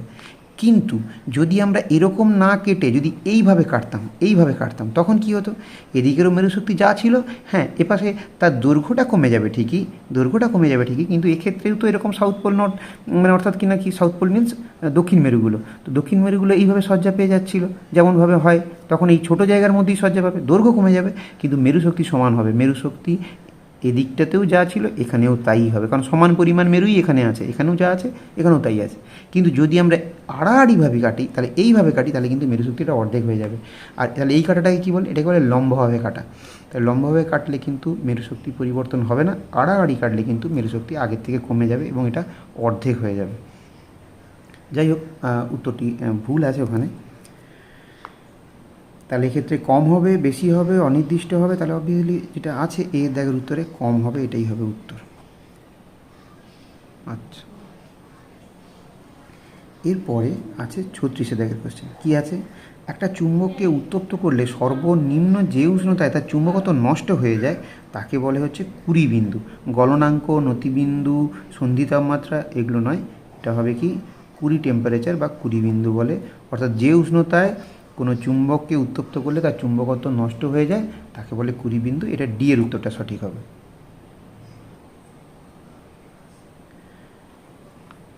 এরপর 37 দাগে একটি কোশ্চেন আছে, দুটি বিপরীত মেরু একটি নির্দিষ্ট দূরত্ব ব্যবধানের থেকে পরস্পরকে আকর্ষণ করে। মেরু দুটি দূরত্ব যদি বাড়িয়ে দেওয়া হয়, ব্যবধান যদি বাড়িয়ে দেওয়া হয়, তাহলে তাদের মধ্যে পারস্পরিক আকর্ষণ বাড়বে, প্রথমে বাড়বে পরে কমবে, একই থাকবে কমবে। তাহলে দেখো, চুম্বকের যে দুটো মেরু আছে না, এই যে উত্তর মেরু দক্ষিণ মেরু এরকম আছে, তোমরা এমনি তোমাদের যদি কনসেপ্ট বলে বাহ্যিক, যে তোমাদের যে মানে এই ব্যাপারে জ্ঞান আছে যে দূরত্ব বাড়িয়ে দিলে কমে যাবে, আকর্ষণ বল কমে যাবে, কিন্তু তোমরা যদি গণিতের ভাষায় বুঝতে চাও এদের মধ্যে যে বল কাজ করে না, এফ, মানে বলটাকে যেহেতু তোমরা পড়েছো, যেহেতু বলকে এফ, ফোর্সকে এফ দিয়ে বলা হয়, তাহলে প্রত্যেকের মেরু শক্তিকে আমরা যদি এম দিয়ে বলি আর তাদের মধ্যবর্তী ব্যবধানকে যদি আমরা আর দিয়ে বলি, তাহলে এম, এটাও এম, তাহলে কি হয় রাশিমালা জানো, এফ সমান M into M by R square, এরকম একটা মান পাই।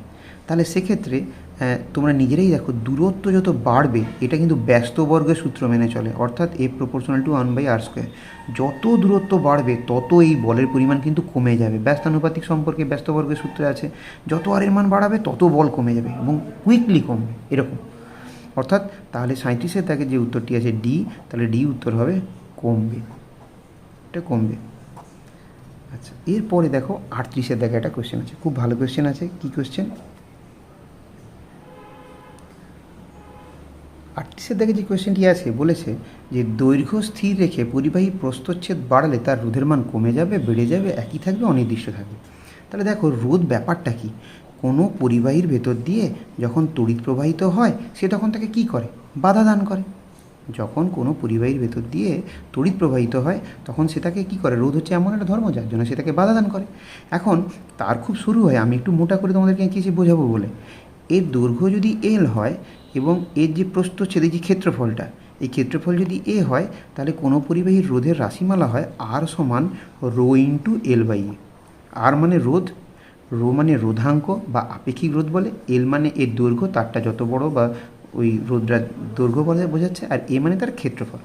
তাহলে দেখো দৈর্ঘ্য স্থির রেখেছে, দৈর্ঘ্য স্থির রেখেছে, ক্ষেত্রফল যদি বাড়িয়ে দিই তাহলে রোধের পরিমাণ কি হবে, রোধের পরিমাণ কিন্তু কমে যাবে। দেখো আর এর সঙ্গে এটা ব্যস্তানুপাতিক সম্পর্ক। এখন তোমরা বলে স্যার ব্যাপারটা তাহলে কী হলো, কেন কমবে, কেন এ বাড়লে কেন কমে কেন? দেখো যত তারটা শুরু হবে এর ভেতর দিয়ে যখন ইলেকট্রনের যে প্রবাহ হবে, অর্থাৎ আধান যে মূলত এই তড়িৎ প্রবাহের মূল এর জন্য দায়ী কে, ইলেকট্রন প্রবাহ, ইলেকট্রনের ফ্লো, অর্থাৎ ইলেকট্রন ছুটছে বলে। তাহলে ইলেকট্রন গিয়ে ধাক্কা খাচ্ছে, ধাক্কা খাচ্ছে, ধাক্কা খাচ্ছে, ধাক্কা খাচ্ছে, প্রচুর ধাক্কাধাক্কি হবে। যখনই এইটা বাড়িয়ে দেবো, যত বেশি ক্ষেত্রফলটা বড় হয়ে যাবে তখনও তারা ধাক্কা খাবে, কিন্তু আগের থেকে কী খাবে, আগে থেকে কম পরিমাণে ধাক্কা খাবে। অর্থাৎ ক্ষেত্রফল, তোমরা এটাকে জলের পাইপ লাইনের সঙ্গে বলতে পারো। জলের পাইপ লাইন যদি খুব সরু হয় তাহলে কী হবে, জল যখন যাবে তখন প্রচুর বেগে যেতে হবে, এর ভেতর দিয়ে যাওয়ার সময় অনেক বেশি ধাক্কা খাবে। যখনই এরকম বেশি পরিমাণে হয়ে যাবে, অর্থাৎ যখন এই পাইপটা মোটা হয়ে যাবে তখন এর ভেতর দিয়ে কী হবে, খুব সহজেই জল চলাচল করতে পারবে। তার মানে কি বাধা পাবে না, বাধা পাবে, কিন্তু আগের থেকে কম বাধা পাবে। তাহলে যদি ক্ষেত্রফলের মান বাড়িয়ে দেওয়া হয় বা প্রস্থচ্ছেদের পরিমাণ বাড়ানো হয় তাহলে রোধের পরিমাণ কিন্তু কী হবে, রোধের পরিমাণ কমে যাবে। অর্থাৎ এর যে অপশানটি আছে এই অপশানটি হবে সঠিক। এবার দেখো 39 থেকে যে কোয়েশ্চেনটা আছে, স্থির বিভব পার্থক্যে পরিবাহী দিয়ে তড়িৎ প্রবাহের ক্ষেত্রে রোধের বৃদ্ধি করলে তড়িৎ প্রবাহ মাত্রা কমে যায়, বেড়ে যায়, একই থাকে, অনির্দিষ্ট থাকে। তাহলে আগে এটা আমরা বুঝতে হবে। ধরো ধরো এটা একটা পরিবাহী তার, পরিবাহী তার, পরিবাহী তার, এর ভেতরে তড়িৎ প্রবাহিত হচ্ছে। কেন হচ্ছে না, এদিকে ধরে নাও, আমি বললাম মান মনে করো এটা 7 ভোল্ট আর এদিকে মনে করো 4 ভোল্ট, মানে দুটো বিন্দুর মধ্যে বিভব বললাম 7 ভোল্ট আর 4 ভোল্ট। তাহলে এদের বিভব পার্থক্য কত হলো, এটা এ বিন্দু, এটা বি বিন্দু, তাহলে বিভবের পার্থক্য কত হলো, তাহলে বিভবের পার্থক্য হবে ভি সমান 7 - 4 মানে 3 ভোল্ট, ভি মানে ভোল্ট। তাহলে বিভব পার্থক্য মানে দুটো বিন্দুর মধ্যে বিভবের যে পার্থক্য তাকে বলে বিভব পার্থক্য। এটা উচ্চ বিভব, এ বিন্দু সাপেক্ষে বি বিন্দুটা নিম্ন বিভব। তাহলে উচ্চ বিভব থেকে নিম্ন বিভবের দিকে কী প্রবাহিত হয়, তড়িৎ প্রবাহিত হয়। তড়িৎ প্রবাহকে আমরা আই দিয়ে লিখলাম, তড়িৎ প্রবাহ মাত্রা, তড়িৎ প্রবাহ মাত্রাকে আমরা আই দিয়ে লিখলাম। তাহলে তড়িৎ প্রবাহ মাত্রা আই হচ্ছে। তাহলে এবার মজাদার ব্যাপার হচ্ছে কি বলেছে কোয়েশ্চেনে, যে বিভব যদি স্থির রাখা হয় দিয়ে রোধের মান বাড়ানো হয়, তাহলে রোধ যদি আমি বাড়াই, এর মধ্যে যদি রোধের পরিমাণ বাড়িয়ে দিই, তাহলে তোমরা তো এক্ষুনি পড়লে যত রোধের মান বেশি হবে তত তড়িৎ প্রবাহ হলে কী করে, বাধা দান করবে। তাহলে বাধা দান করলে তড়িৎ প্রবাহ মাত্রা তাহলে কী হবে, কমে যাবে। যত রোধের মান, ধরো তোমাকে এমনি লজিক বোঝো, জলের পাইপ আছে, জল যাচ্ছে, তুমি মাঝখানে কী করলে, বিভিন্ন জায়গায় পাইপটাকে মুড়ে রাখলে, কোথাও ভাঁজ করে রাখলে, তাহলে ওর ভেতর দিয়ে যখন জল যাবে তাহলে এপাশ দিয়ে জল বেশি বেগে আসবে না কম বেগে আসবে, তাহলে অবভিয়াসলি কম বেগে যায়, কারণ বিভিন্ন জায়গায় মোড়া আছে, মুড়ে গেছে তারটার, এইগুলো পা দিয়ে কেউ চিপে রেখেছে, তার মানে এখানে কম যাবে। কারণ কেন, এখানে বাধা বেশি, ফলে বেগের মান, জলের বেগের মান এখানে কম হবে। ঠিক একইভাবে ভাবনাটা একইভাবে নাও, যখন তড়িৎ প্রবাহিত হচ্ছে তখন তারের মধ্যে যদি আমি রোধের পরিমাণটা বাড়িয়ে দিই, রোধ মানে কি, বাধা, তাহলে বিভব তো স্থির রেখেছি, আগে যা রোধ ছিল এখন তার থেকে রোধ বাড়িয়ে দিচ্ছি। রোধ বাড়িয়ে দিলে কি হবে, তাহলে অবশ্যই এর ভেতর দিয়ে যখন তড়িৎ প্রবাহ হবে তখন সেই তড়িৎ প্রবাহটা বাধাপ্রাপ্ত হবে, ফলে তড়িৎ প্রবাহ মাত্রা কমে যাবে। তোমরা এখানে ওহমের সূত্র ব্যবহার করতে পারো। ওহমের সূত্রের ক্ষেত্রে সূত্র ছিল ভি সমান আই আর, তাহলে আই সমান হয় ভি বাই আর। সেই দেখো ব্যস্তানুপাতিক সম্পর্ক, মানে আই প্রপোর্শনাল টু 1/r। যত রোধের মান বাড়বে তত বিভব যদি স্থির থাকে তত কিন্তু প্রবাহের পরিমাণটা, তড়িৎ প্রবাহ মাত্রা কিন্তু কমে যাবে। যত রোধ বাড়বে তত প্রবাহ মাত্রা কমে যাবে। রোধ বেশি, বাধা বেশি তড়িৎ প্রবাহ হওয়ার সময়, তাহলে তড়িৎ প্রবাহের মাত্রাটা কমে যাবে। এরপরে 40 দাগের কোয়েশ্চেনটা আমরা দেখছি কি বলা আছে, পরিবাহীর রোধ বাড়ে উষ্ণতা কমালে, প্রস্থচ্ছেদ বাড়ালে, আয়তন কমালে, দৈর্ঘ্য বাড়ালে। তোমরা এক্ষুনি কিন্তু দেখেছো আর সমান রো ইন্টু এল বাই এ। তাহলে আর প্রপোর্শনাল টু এল, যত এল এর মান বাড়াবো আর এর মান বেড়ে যাবে। একটা তার ছোট এইটুকু, ঠিক আছে, এইটুকুটা, আর একটা তার এত বড়। তাহলে তোমরা ভেবে বলো না, যখন কোনো ইলেকট্রন প্রবাহ হচ্ছে এর মধ্য দিয়ে, তখন কী হবে? যেদিকে তড়িৎ প্রবাহ হয় উল্টো দিকে ইলেকট্রনের প্রবাহ হয়। যখন ইলেকট্রন এদিক ওদিক এদিক করে যাচ্ছে, তখন এইটুকু জায়গা অতিক্রম করতে তো কুইক বের করে এখান থেকে অতিক্রম করে বেরিয়ে আসতে পারবে, কিন্তু এই এতটা জায়গা হলে তখন তাকে এর ভেতর দিয়ে অনেক অনেক অনেক বাধা সহ্য করে করে করে আসতে হবে, তাই না? অনেক ধাক্কা খাবে, অনেক বাধা পাবে, সেই জন্য আসতে হবে। ফলে এক্ষেত্রে কী হবে? যত দৈর্ঘ্য বেড়ে যাবে তত রোধের পরিমাণ কিন্তু কী হবে? রোধের পরিমাণ বেড়ে যাবে। দৈর্ঘ্য বাড়লে রোধ বাড়ে, দৈর্ঘ্য কমলে রোধ কমে। আর ক্ষেত্রফলের কথা বললে যে ক্ষেত্রফল বাড়লে রোধ কমে, ক্ষেত্রফল কমলে রোধ বাড়ে। আচ্ছা, এবার দেখি আমরা 41 দাগের কোশ্চেনটা কী বলেছে, যে বলের অধীনে গতিশীল কোনো বস্তুর ওপর থেকে কোনো মুহূর্তে বল সরিয়ে নিলে তখন কি হবে? আচ্ছা দেখো, একটা বস্তু এর উপরে বল প্রয়োগ হচ্ছিল বলে তখন এই বস্তুটা চলছিল। এবার হঠাৎ করে বল সরিয়ে নেওয়া হলো, বলের মান 0 করে দেওয়া হলো। তাহলে বল যদি 0 করে দেওয়া হয় তাহলে কি হবে? তোমরা নিউটনের প্রথম গতিসূত্র কি বলেছো, কি পড়েছোটাকে, যে বাইরের থেকে যদি বল প্রয়োগ না করা হয় তাহলে যে বস্তু স্থির ছিল সে চিরকাল স্থির থাকবে, কিন্তু যে বস্তুটা গতিশীল ছিল সে চিরকাল সমবেগে সরলরেখায় চলতে থাকবে। তার মানে যে গতিশীল ছিল সে চলতে থাকবে, কিন্তু যে স্থির ছিল সে স্থির থাকতো। কিন্তু বলেনি তো বস্তুটা স্থির, বলছে বস্তুটা গতিশীল ছিল। গতিশীল হতে হতে হতে কী করেছে? একটা সময় বলের মান 0 করে দিয়েছে। তাহলে যেই বল 0 হয়ে গেছে তখন কিন্তু মনে রাখবে বাহ্যিক বল প্রয়োগ হয়নি, মানেই বস্তুটা যেহেতু গতিশীল ছিল তাহলে ও কিন্তু সমবেগে চলতে থাকবে। অর্থাৎ বিয়ের যে উত্তরটি আছে, বিয়ের উত্তরটি কিন্তু সঠিক হবে। আচ্ছা, 40 উত্তরটা কিন্তু আমরা এখানে, আচ্ছা কোন দাগের উত্তরটা বললাম না, আচ্ছা ডি এর দাগের উত্তরটা হবে, যে ওটা দৈর্ঘ্য বাড়লে ওই উত্তরটা হবে। আচ্ছা, 39 উত্তরটাও আমরা বলে দিয়েছি, প্রভাবমাত্রা কমে, কিন্তু কোন উত্তরটা বলিনি, এর দাগের উত্তরটা হবে। এরপর 42, এটা দেখো, এটা দারুণ একটা অঙ্ক, খুব ভালো একটা অঙ্ক দিয়েছে। কি বলেছে? কারো গতিশক্তি মানে কি? যখন কোনো বস্তু গতিশীল থাকে তখন তার এই গতি অবস্থা থাকার জন্য তার মধ্যে যে কার্য করার সামর্থ্য জন্মায় তাকে বলে তার গতিশক্তি। যখন কোনো বস্তু গতিশীল থাকে, এই গতিশীল থাকার সময় তার মধ্যে যে কার্য করার সামর্থ্য জন্মায় তাকেই বলে সেক্ষেত্রে গতিশক্তি। তাহলে এখন গতিশক্তি পরিমাপ করা হয় কি করে? গতিশক্তি সমান হয় 1/2 ইন্টু ভর, বস্তুটার ভর, মানে বস্তুটার ভর 5 গ্রাম, 10 গ্রাম, 15 গ্রাম, এটা, আর তার যে গতিবেগ ছিল, বেগ, সেই বেগের বর্গ, মানে বেগ স্কোয়ার। অর্থাৎ রাশিমালা লিখলে হবে, কাইনেটিক এনার্জি দিয়ে আমরা বলি, এটা সমান হয় 1/2 mv²। এখন কি বলেছে, যে তার কি করেছে, একটা বস্তুর ভর আর বেগ উভয়ই দ্বিগুণ করে দিয়েছে। তাহলে আমি যদি নাম দিই, যদি পরের বস্তুটার গতিশক্তি ই ড্যাশ এবং প্রথম বস্তুটার যে গতিশক্তি সেটা যদি ই বলে থাকি, তাহলে কি বলেছে দ্বিতীয় বস্তুটার? 1/2, এমটার এম নেই, এটা বলেছে 2m, আর বেগের মান বলেছে 2v², লিখো না, 2vর হোল স্কোয়ার লিখবে, কারণ বেগ দ্বিগুণ করেছে।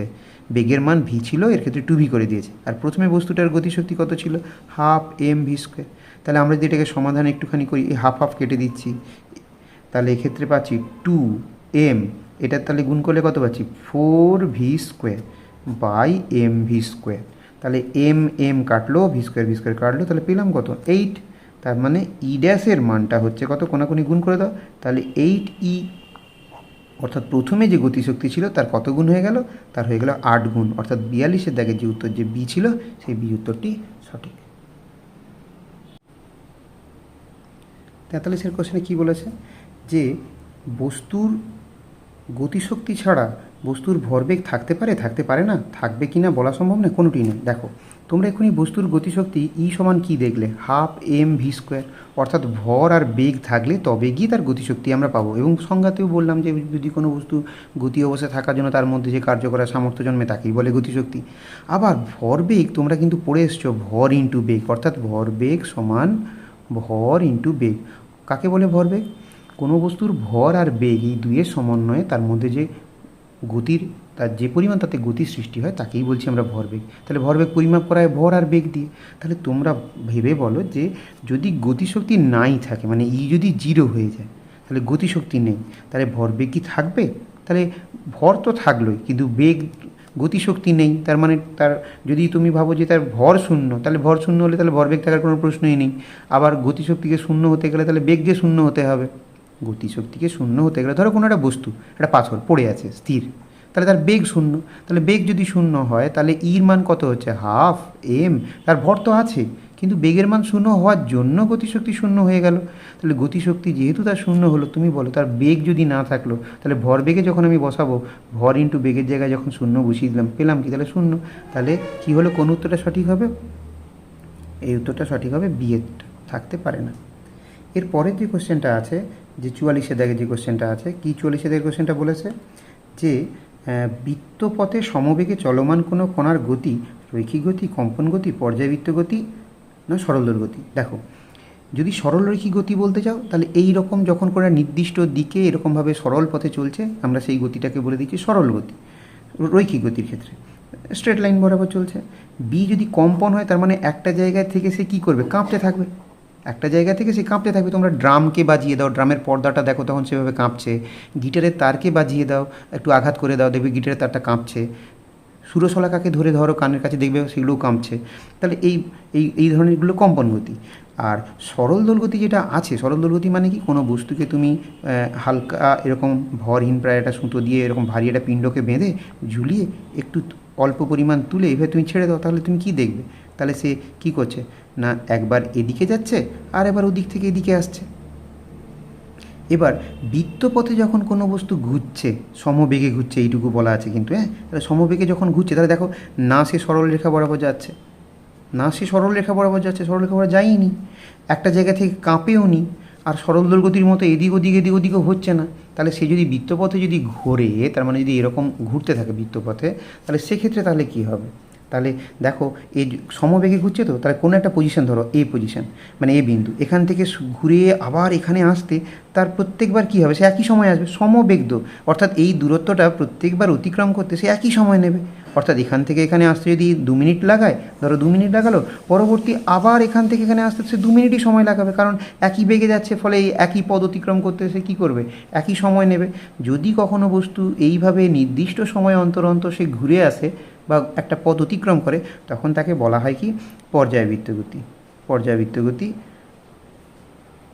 তাহলে এক্ষেত্রে তোমরা কী বলবে, উদাহরণ বলতে পারবে তোমরা কেউ পর্যায়বৃত্ত গতি? দেখো তোমরা কিন্তু প্রতিদিন দেখো ঘড়ির যে কাঁটাগুলো আছে, যদি ঘড়ি ভুল না হয়ে যায়, খারাপ না হয়, তাহলে কিন্তু প্রত্যেকটা ঘড়ির কাঁটা ঠিক নির্দিষ্ট সময় অন্তর অন্তর আবার তারা ফিরে আসে। যদি সেকেন্ডের কাঁটা হয়, তাহলে সেকেন্ডের কাঁটা কতক্ষণ পর ঘুরে আসে, একবার, 1 সেকেন্ড? একদমই নয়। সেকেন্ডের কাঁটা কিন্তু একবার ঘুরে আসতে 1 মিনিট সময় লাগে। মিনিটের কাঁটা একবার ঘুরে আসতে কত সময় লাগে, 1 মিনিট? একদমই নয়, 1 ঘন্টায়। আর ঘন্টার কাঁটা একবার পুরোটাই ঘুরে আসবে, মানে একদম শুরু করে আবার একবারে। ঘন্টার কাঁটাটা একবার এখান থেকে শুরু করে একদম এখান থেকে শুরু আবার ঘুরে এসছে, কত ঘন্টা লাগবে, 1 ঘন্টা? একদম নয়। কত ঘন্টা?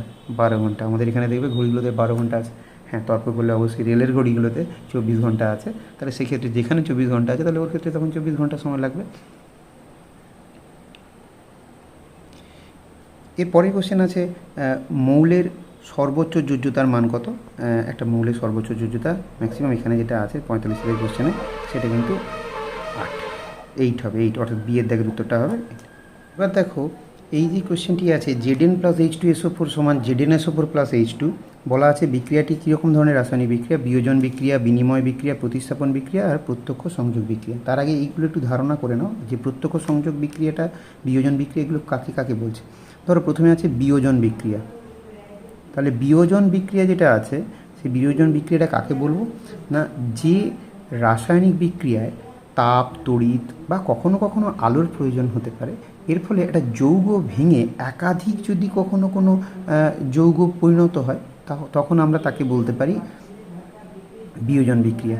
অর্থাৎ যদি আমরা ক্যালসিয়াম কার্বনেটকে তাপ দিই, তাপ দিলে এটা হয়ে যাবে ক্যালসিয়াম অক্সাইড, পোড়া চুন হবে, আর কার্বন ডাইঅক্সাইড হয়ে যাবে। ঠিক আছে, তাহলে এক্ষেত্রে দেখো একটা পদার্থকে আমরা তাপ দিলাম, এর ফলে এটা একাধিক ভিন্ন ভিন্ন যৌগে এটা পরিণত হয়ে গেল। তাহলে এই ধরনের বিক্রিয়াকে আমরা বলছি কি, বিয়োজন বিক্রিয়া, বিয়োজিত হয়েছে। এরপর আছে দেখো, এরপর আছে বিনিময় বিক্রিয়া। তাহলে বিনিময় বিক্রিয়া কাকে বলবো না, বিনিময় বিক্রিয়া বলবো আমরা যে যদি এরকম হয়, রাসায়নিক বিক্রিয়ায় দুটি বিক্রিয়ক পদার্থের মধ্যে উপস্থিত আয়ন বা মূলক বলতে পারো, এরা যদি বিনিময় ঘটিয়ে বিক্রিয়ায়িত পদার্থগুলো উৎপন্ন করে তখন তাকে বলা হয় বিনিময় বিক্রিয়া। যেমন ধরো NaCl আর মনে করো AgNO3, ঠিক আছে, এদের সঙ্গে যদি বিক্রিয়া করা হয় তাহলে তৈরি হবে কি জানো তো, AgCl সিলভার ক্লোরাইড তৈরি হবে আর সোডিয়াম নাইট্রেট হয়ে যাবে। এটা সোডিয়াম ক্লোরাইড, এটা সিলভার নাইট্রেট, আর এটা হচ্ছে সিলভার ক্লোরাইড, আর এটা হচ্ছে কি না, এটা হচ্ছে সোডিয়াম নাইট্রেট NaNO3। এবার এখানতে লক্ষ্য করো বিনিময় হচ্ছে কীরমভাবে বিক্রিয়া বিনিময়টা হলো, ভালো করে এদের দুজনের মধ্যে লক্ষ্য করে দেখো। এদের দেখো ক্লোরিনের যে মূলকটা চলে এলো সিলভারের পাশে মানে এজির পাশে, আর নাইট্রেট যে মূলকটা ছিল সে চলে গেল কিন্তু দেখো সোডিয়ামের এখানে, দেখেছো AgCl আর NaNO3। অর্থাৎ বিনিময় মানে কী হয়, বিনিময় আমিও দেবো তুমিও আমায় দাও, ব্যাপারটা এরকম। অর্থাৎ দুটো বিক্রিয়ক পদার্থের মধ্যে উপস্থিত যে আয়নগুলো আছে, তাহলে এক্ষেত্রে ক্লোরাইড আয়ন আর এক্ষেত্রে হচ্ছে নাইট্রেট আয়ন, তাহলে এইগুলো কি হলো না, এদের বিনিময় ঘটলো। অর্থাৎ বিনিময় ঘটে এরা কী করলো না, বিক্রিয়ায় তো নতুন পদার্থ এখানে উৎপন্ন করলো, একেই আমরা বলছি বিনিময় বিক্রিয়া। এরপরে আছে দেখো প্রতিস্থাপন বিক্রিয়া। প্রতিস্থাপন বিক্রিয়া, তাহলে প্রতিস্থাপন বিক্রিয়াটা কীরকম হবে না, প্রতিস্থাপন বিক্রিয়া হবে না যে রাসায়নিক বিক্রিয়াতে কোনো একটা মৌল অন্য কোনো মৌলের যৌগ থেকে তাকে সরিয়ে সেই জায়গাটা নেয়। অর্থাৎ ব্যাপারটা কীরকম হলো তাহলে, ধরো আমরা যদি এরকম উদাহরণ দিই,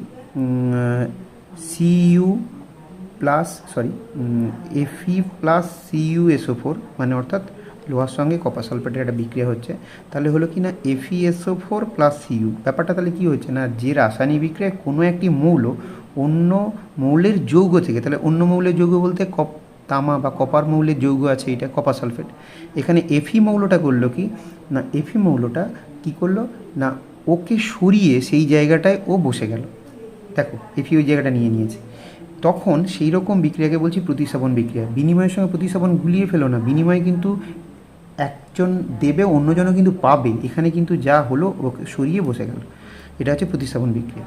আর কি হয় না, আর হচ্ছে এখানে দেখো প্রত্যক্ষ সংযোগ বলে এটা লেখা আছে, প্রত্যক্ষ সংযোগ বিক্রিয়া, প্রত্যক্ষ সংযোগ বিক্রিয়া। তাহলে প্রত্যক্ষ সংযোগ বিক্রিয়াতে কী হবে না, প্রত্যক্ষ সংযোগ বিক্রিয়াতে এরকম হবে যে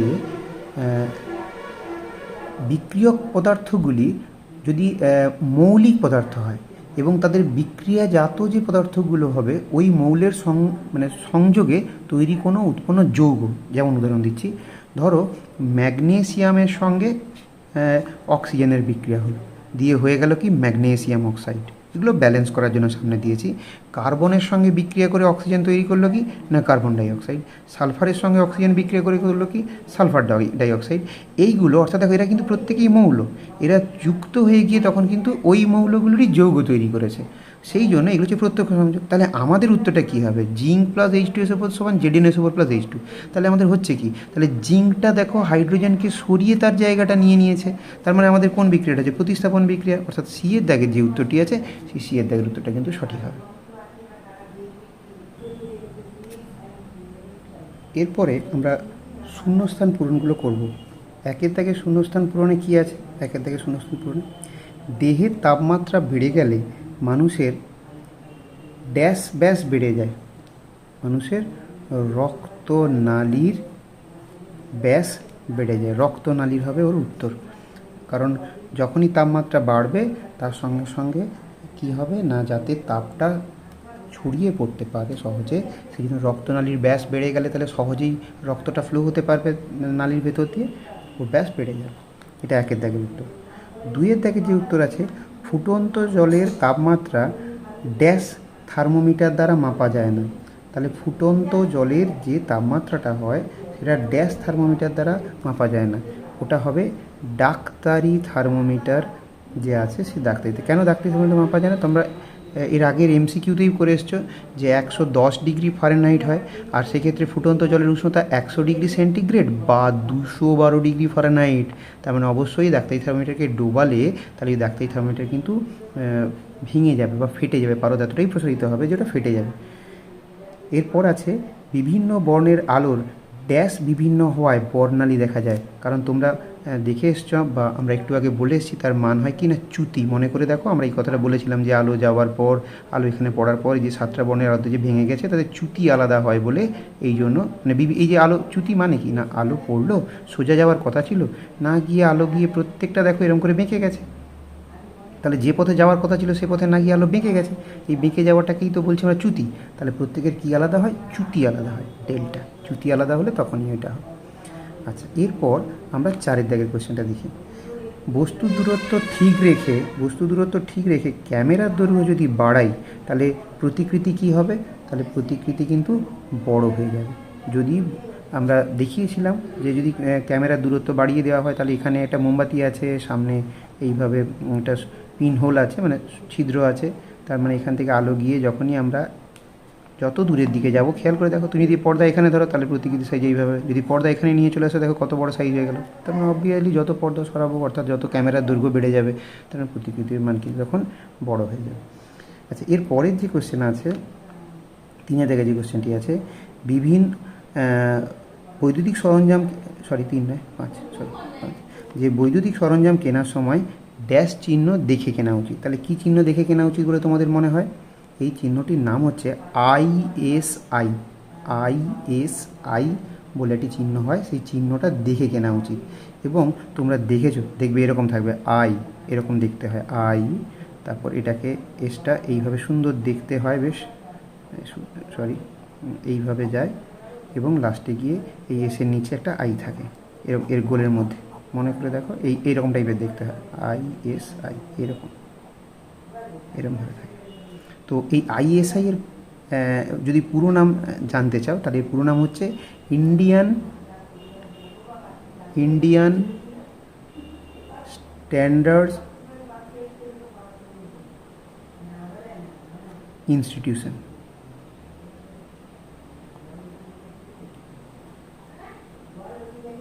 এবং এটাকে ব্যুরো অফ ইন্ডিয়ান স্ট্যান্ডার্ডস আগে বলা হতো। 1955 সালে এটা এই আইএসআই লোগো লাগানো শুরু হয়। মূলত এগুলো ইন্ডাস্ট্রিয়াল যে প্রোডাক্টগুলো হয় সেই তার গায়ে এটা লাগিয়ে দিতে হয়, যেগুলো ইন্ডাস্ট্রিয়াল প্রোডাক্ট হয়। এটা 1955 পর এটা কার্যকরী হয়েছিল, ইন্ডিয়ান স্ট্যান্ডার্ডস ইনস্টিটিউশন, এবং এর আগেকার পূর্বতন নাম ছিল ব্যুরো অফ ইন্ডিয়ান স্ট্যান্ডার্ডস। যাই হোক, এরপর 6 দাগের যে কোয়েশ্চেনটা যেটা আছে 6, মেটে খেলে শরীরের ড্যাশ বৃদ্ধি পায়।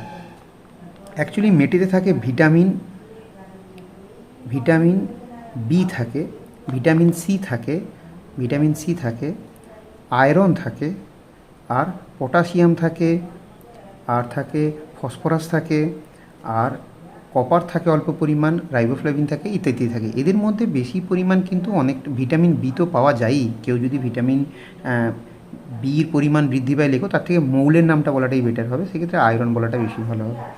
আর পটাশিয়াম এবং ফসফরাসের পরিমাণ থাকে, অল্প পরিমাণে থাকে, অতটা থাকে না, আয়রন বলাটাই ঠিক হবে। আচ্ছা, এর পরের যে কোয়েশ্চেনটা আছে কি, ড্যাশ প্রতিফলনে প্রতিবিম্বের সৃষ্টি হয় না। প্রোটিন এক প্রকার ড্যাশ পলিমারের উদাহরণ। প্রোটিন কিন্তু একটা জৈব পলিমারের উদাহরণ। প্রোটিন কিন্তু জৈব পলিমার বা জৈব ভঙ্গুর পলিমার বলাটাও বলা যেতে পারে। জৈব ভঙ্গুর বলো, সেটাই বেটার হবে, জৈব ভঙ্গুর পলিমার। আচ্ছা, তারপরে কি আছে, পরের কোশ্চেন কী হবে না, ড্যাশ প্রতিফলনে প্রতিবিম্বের সৃষ্টি হয় না। বিক্ষিপ্ত প্রতিফলনে প্রতিবিম্বের সৃষ্টি হয় না। এরপর দেখো 9 যে কোশ্চেনটি আছে, 9 কোশ্চেনে কী আছে না, 9 বলেছে বায়ুমণ্ডলের ড্যাশ স্তর অতিবেগুনি রশ্মি শোষণ করে নেয়। বায়ুমণ্ডলের ওজোন স্তর অতিবেগুনি রশ্মি শোষণ করে নেয়। বাড়ির দেওয়ালে 10টা আছে, বাড়ির দেওয়ালে ড্যাশ প্রতিফলন হয়। তাহলে বাড়ির দেওয়ালে প্রত্যেকেই জানো যে এটা বিক্ষিপ্ত প্রতিফলন হবে।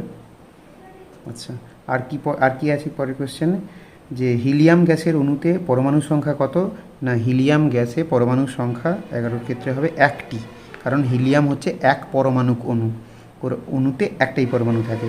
যারা নিষ্ক্রিয় মৌলগুলো হয়, হিলিয়াম, নিয়ন, আর্গন, এরা সবাই এক পরমাণুক অণু, এদের একটা করেই পরমাণু থাকে, অণুতে একটা পরমাণু। সীসার সঙ্গে টিন মেশালে গলনাঙ্ক কমে যায়। 12 কোশ্চেনে হবে কমে যাওয়া।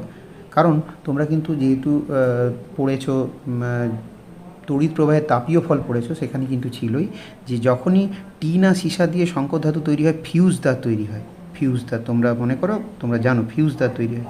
ফিউজ তারের ক্ষেত্রে রোধের মান বেশি হয় কিন্তু গলনাঙ্ক কম হয়, যাতে করে সহজে ও গলে যায়। সহজে গলে যায় মানে তড়িৎ প্রবাহের মান একটা নির্দিষ্ট সীমামানের চেয়ে বেশি হলে যাতে ও গলে গিয়ে বাড়ির বৈদ্যুতিক সরঞ্জামগুলোকে পুড়ে যাওয়ার হাত থেকে রক্ষা করতে পারে বা ক্ষতি হওয়ার হাত থেকে রক্ষা করে, সেটাই ফিউজারের বৈশিষ্ট্য ছিল। তাহলে অবশ্যই তার কিন্তু গলনাঙ্ক আগের চেয়ে কম হবে। এরপর 13 দাগের কোশ্চেনে দেখো, বলা আছে স্থির চাপে বিশুদ্ধ কেলাসাকার যে পদার্থ আছে তার গলনাঙ্ক এবং হিমাঙ্ক ড্যাশ হয়। তাহলে গলনাঙ্ক এবং হিমাঙ্ক সমান হয়। যেমন কেলাসাকার পদার্থের উদাহরণে বলতে পারি বরফ। বরফ 0 ডিগ্রি সেন্টিগ্রেডে গলে জলে পরিণত হচ্ছে, আবার 0 ডিগ্রি সেন্টিগ্রেডের জল কিন্তু তখন কিসে পরিণত হচ্ছে না বরফে পরিণত হচ্ছে। 0 ডিগ্রি সেন্টিগ্রেডের জল বরফে পরিণত হয়, 0 ডিগ্রি সেন্টিগ্রেডের বরফ জলে পরিণত হয়। তার মানে এদের ক্ষেত্রে যদি কেলাসাকার পদার্থ হয় তাদের গলনাঙ্ক এবং হিমাঙ্ক কিন্তু নির্দিষ্ট অর্থাৎ সমান হয়। এরপর 14 দাগের কোশ্চেনে কী আছে, চন্দ্রের ড্যাশ গ্রহণ হয় না, চন্দ্রের কিন্তু বলয় গ্রহণ হয় না। এবার বলয়ের কথা বলতে গেলে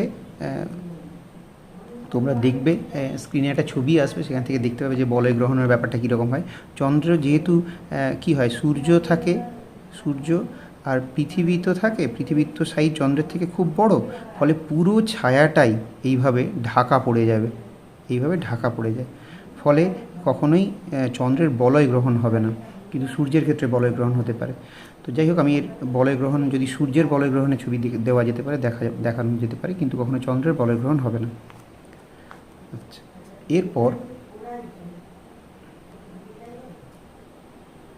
এরপরে দেখো যে 15 থেকে যে কোশ্চেনটা যেটা আছে, যে কোনো সমতল দর্পণের সঙ্গে আলোকরশ্মি 40 ডিগ্রি কোণ করে পড়লো। এই কোণটা কিন্তু একদমই নয়, এই কোণটা 40 ডিগ্রি বলেছে, সমতল দর্পণের সঙ্গে 40 ডিগ্রি কোণ করে পড়েছে। তাহলে এই কোণটা কত হবে? 50 ডিগ্রি, কারণ অভিলম্ব টেনেছো। তাহলে টোটাল কোণটার মান কত হতে হয়? 90 ডিগ্রি। তাহলে এটা যদি 40 ডিগ্রি হয় তাহলে এটা 50 ডিগ্রি হতে হবে। তাহলে যদি আপতন কোণের মান 50 ডিগ্রি হয় তাহলে অবশ্যই প্রতিফলন কোণের মানও কত হবে? 50 ডিগ্রি হবে। তাহলে মনে রাখবে 15 দাগের যে কোশ্চেনটা আছে তার উত্তর হবে যে প্রতিফলন কোণের মান হবে 50 ডিগ্রি। আচ্ছা, তারপরে আছে 16 দাগের কোশ্চেনে আছে কি না, চৌম্বক দৈর্ঘ্য এবং চুম্বক দণ্ডের দৈর্ঘ্যের অনুপাত হলো। অর্থাৎ একটু আগেই আমি বলেছিলাম যে চুম্বকের যে মেরু থাকে একদম প্রান্তে থাকে না, একটু ভেতরে থাকে। তোমরা নিজেরাও দেখতে পাচ্ছ ছবিতে, চুম্বক যে দৈর্ঘ্য হয় এই দৈর্ঘ্যটা হয় 0.85, অর্থাৎ এটাকে বলা হয় চৌম্বক দৈর্ঘ্য। চৌম্বক দৈর্ঘ্য, এই চৌম্বক দৈর্ঘ্য হয় কত না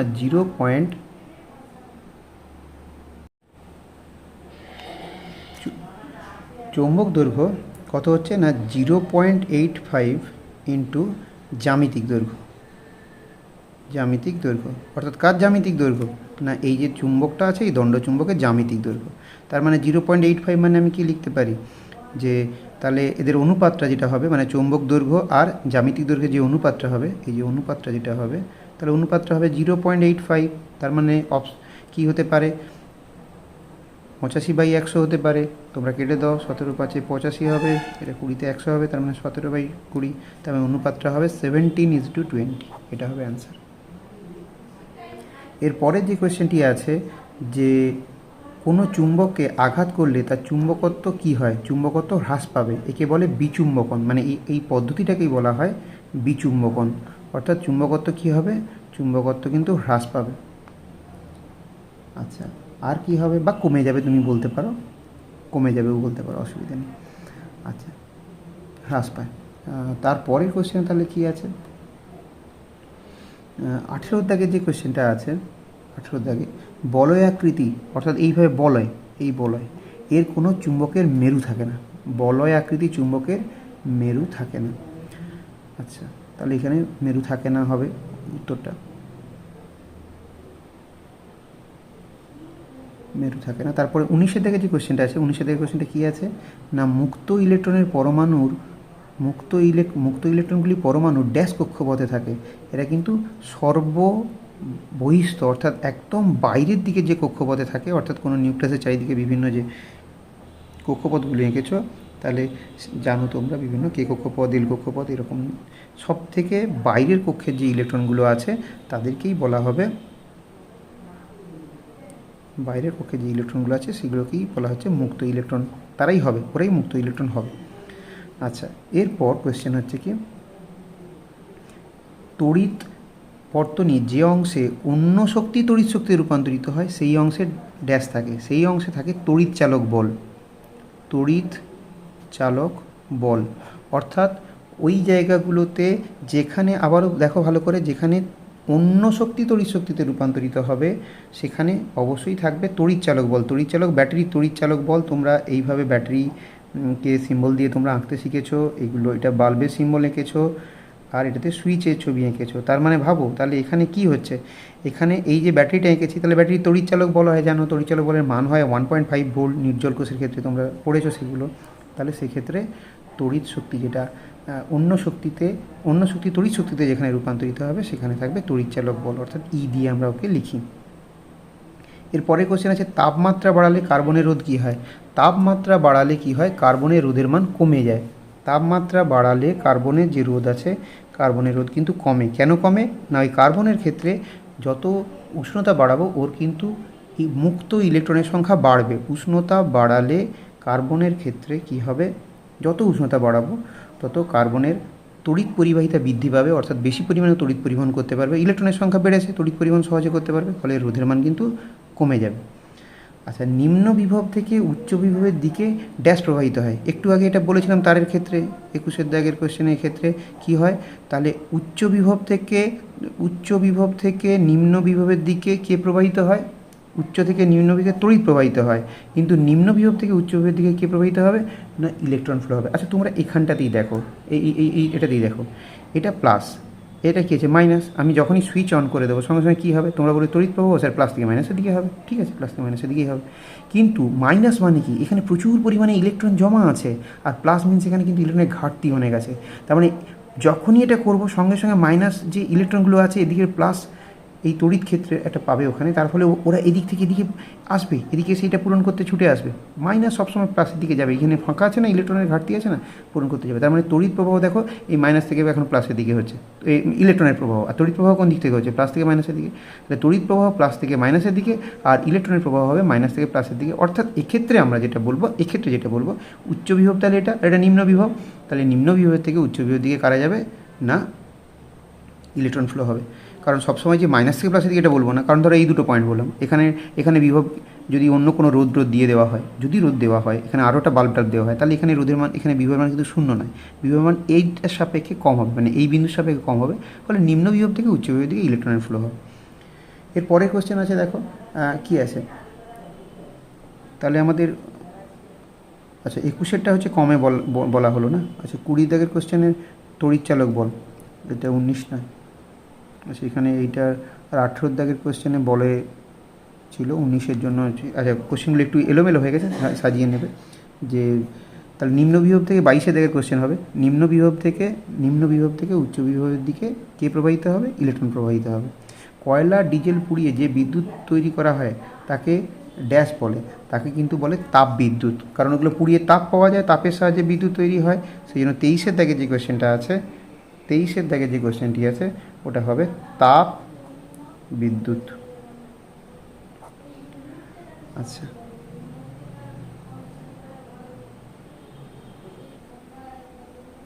এর পরের যে কোশ্চেনটি আছে যে ড্যাশ হলো বিশ্বের বৃহত্তম প্রাকৃতিক সৌরশক্তি সংগ্রাহক, এটা কিন্তু একটু ঘুরিয়ে কোশ্চেনটা দেওয়া আছে। এই উত্তরটা হবে 24-এর দাগে যে কোশ্চেনটা আছে, এই উত্তরটা হবে কিন্তু সমুদ্র। কেন হবে সেটা আগে বোঝো। কারণ সমুদ্রে দেখো 3 ভাগ জল আর 1 ভাগ স্থল আছে, তার মানে ওই অত জলে প্রচুর পরিমাণে সৌরশক্তি আপতিত হওয়ার পর ভেবে দেখো কত পরিমাণ সৌরশক্তি ওখানে আপতিত হচ্ছে। তাহলে এখানে বলেছে কি করে সংগ্রাহক বলছে স্যার, তাহলে এখানে কত ফাইটোপ্ল্যাঙ্কটন আছে, সবুজ শৈবাল আছে, এরা সমস্ত সূর্যের আলো পাওয়ার পর সেখান থেকে খাদ্য তৈরি করছে, ওদেরকে খাচ্ছে বিভিন্ন ধরনের ছোটো মাছ, তাদেরকে খাচ্ছে বড় মাছ, এবং অবশেষে আমরা খাচ্ছি বা অন্যান্য কোনো বড় মাছগুলো তিমি হাঙর এরা খাচ্ছে ওদেরকে।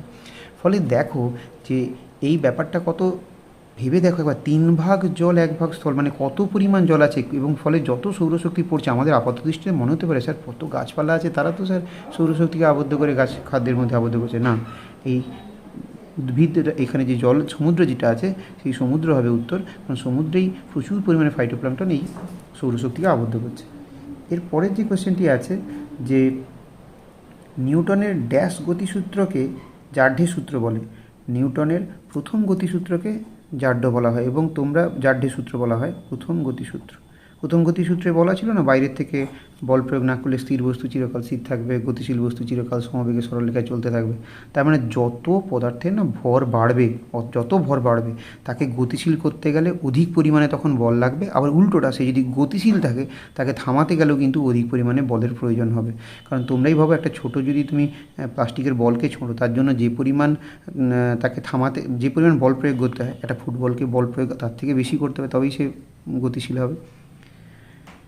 এরপর আছে একটা চলমান ক্যারাম বোর্ডের গুটির গতি। একটা যদি বোর্ডের গুটি চলমান হয় তাহলে সেক্ষেত্রে তার গতিটা কেমন হবে? তার গতিটা কিন্তু হবে সরল চলগতি, অর্থাৎ কিনা সে সোজা যাবে, বা সরল রৈখিক গতি বলতে পারো।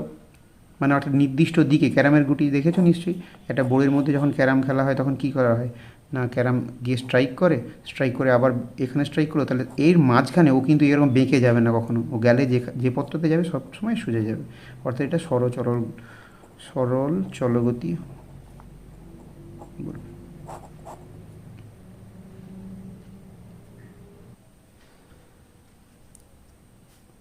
চ্যানেল ভালো লাগলে অবশ্যই সাবস্ক্রাইব করবে, আর বন্ধুদের মধ্যে শেয়ার করবে, যাতে সবাই এই বিজ্ঞান মঞ্চের পরীক্ষার জন্য প্রিপারেশন নিতে পারে এবং সবাই ভালোভাবে পরীক্ষা দাও। Best of luck.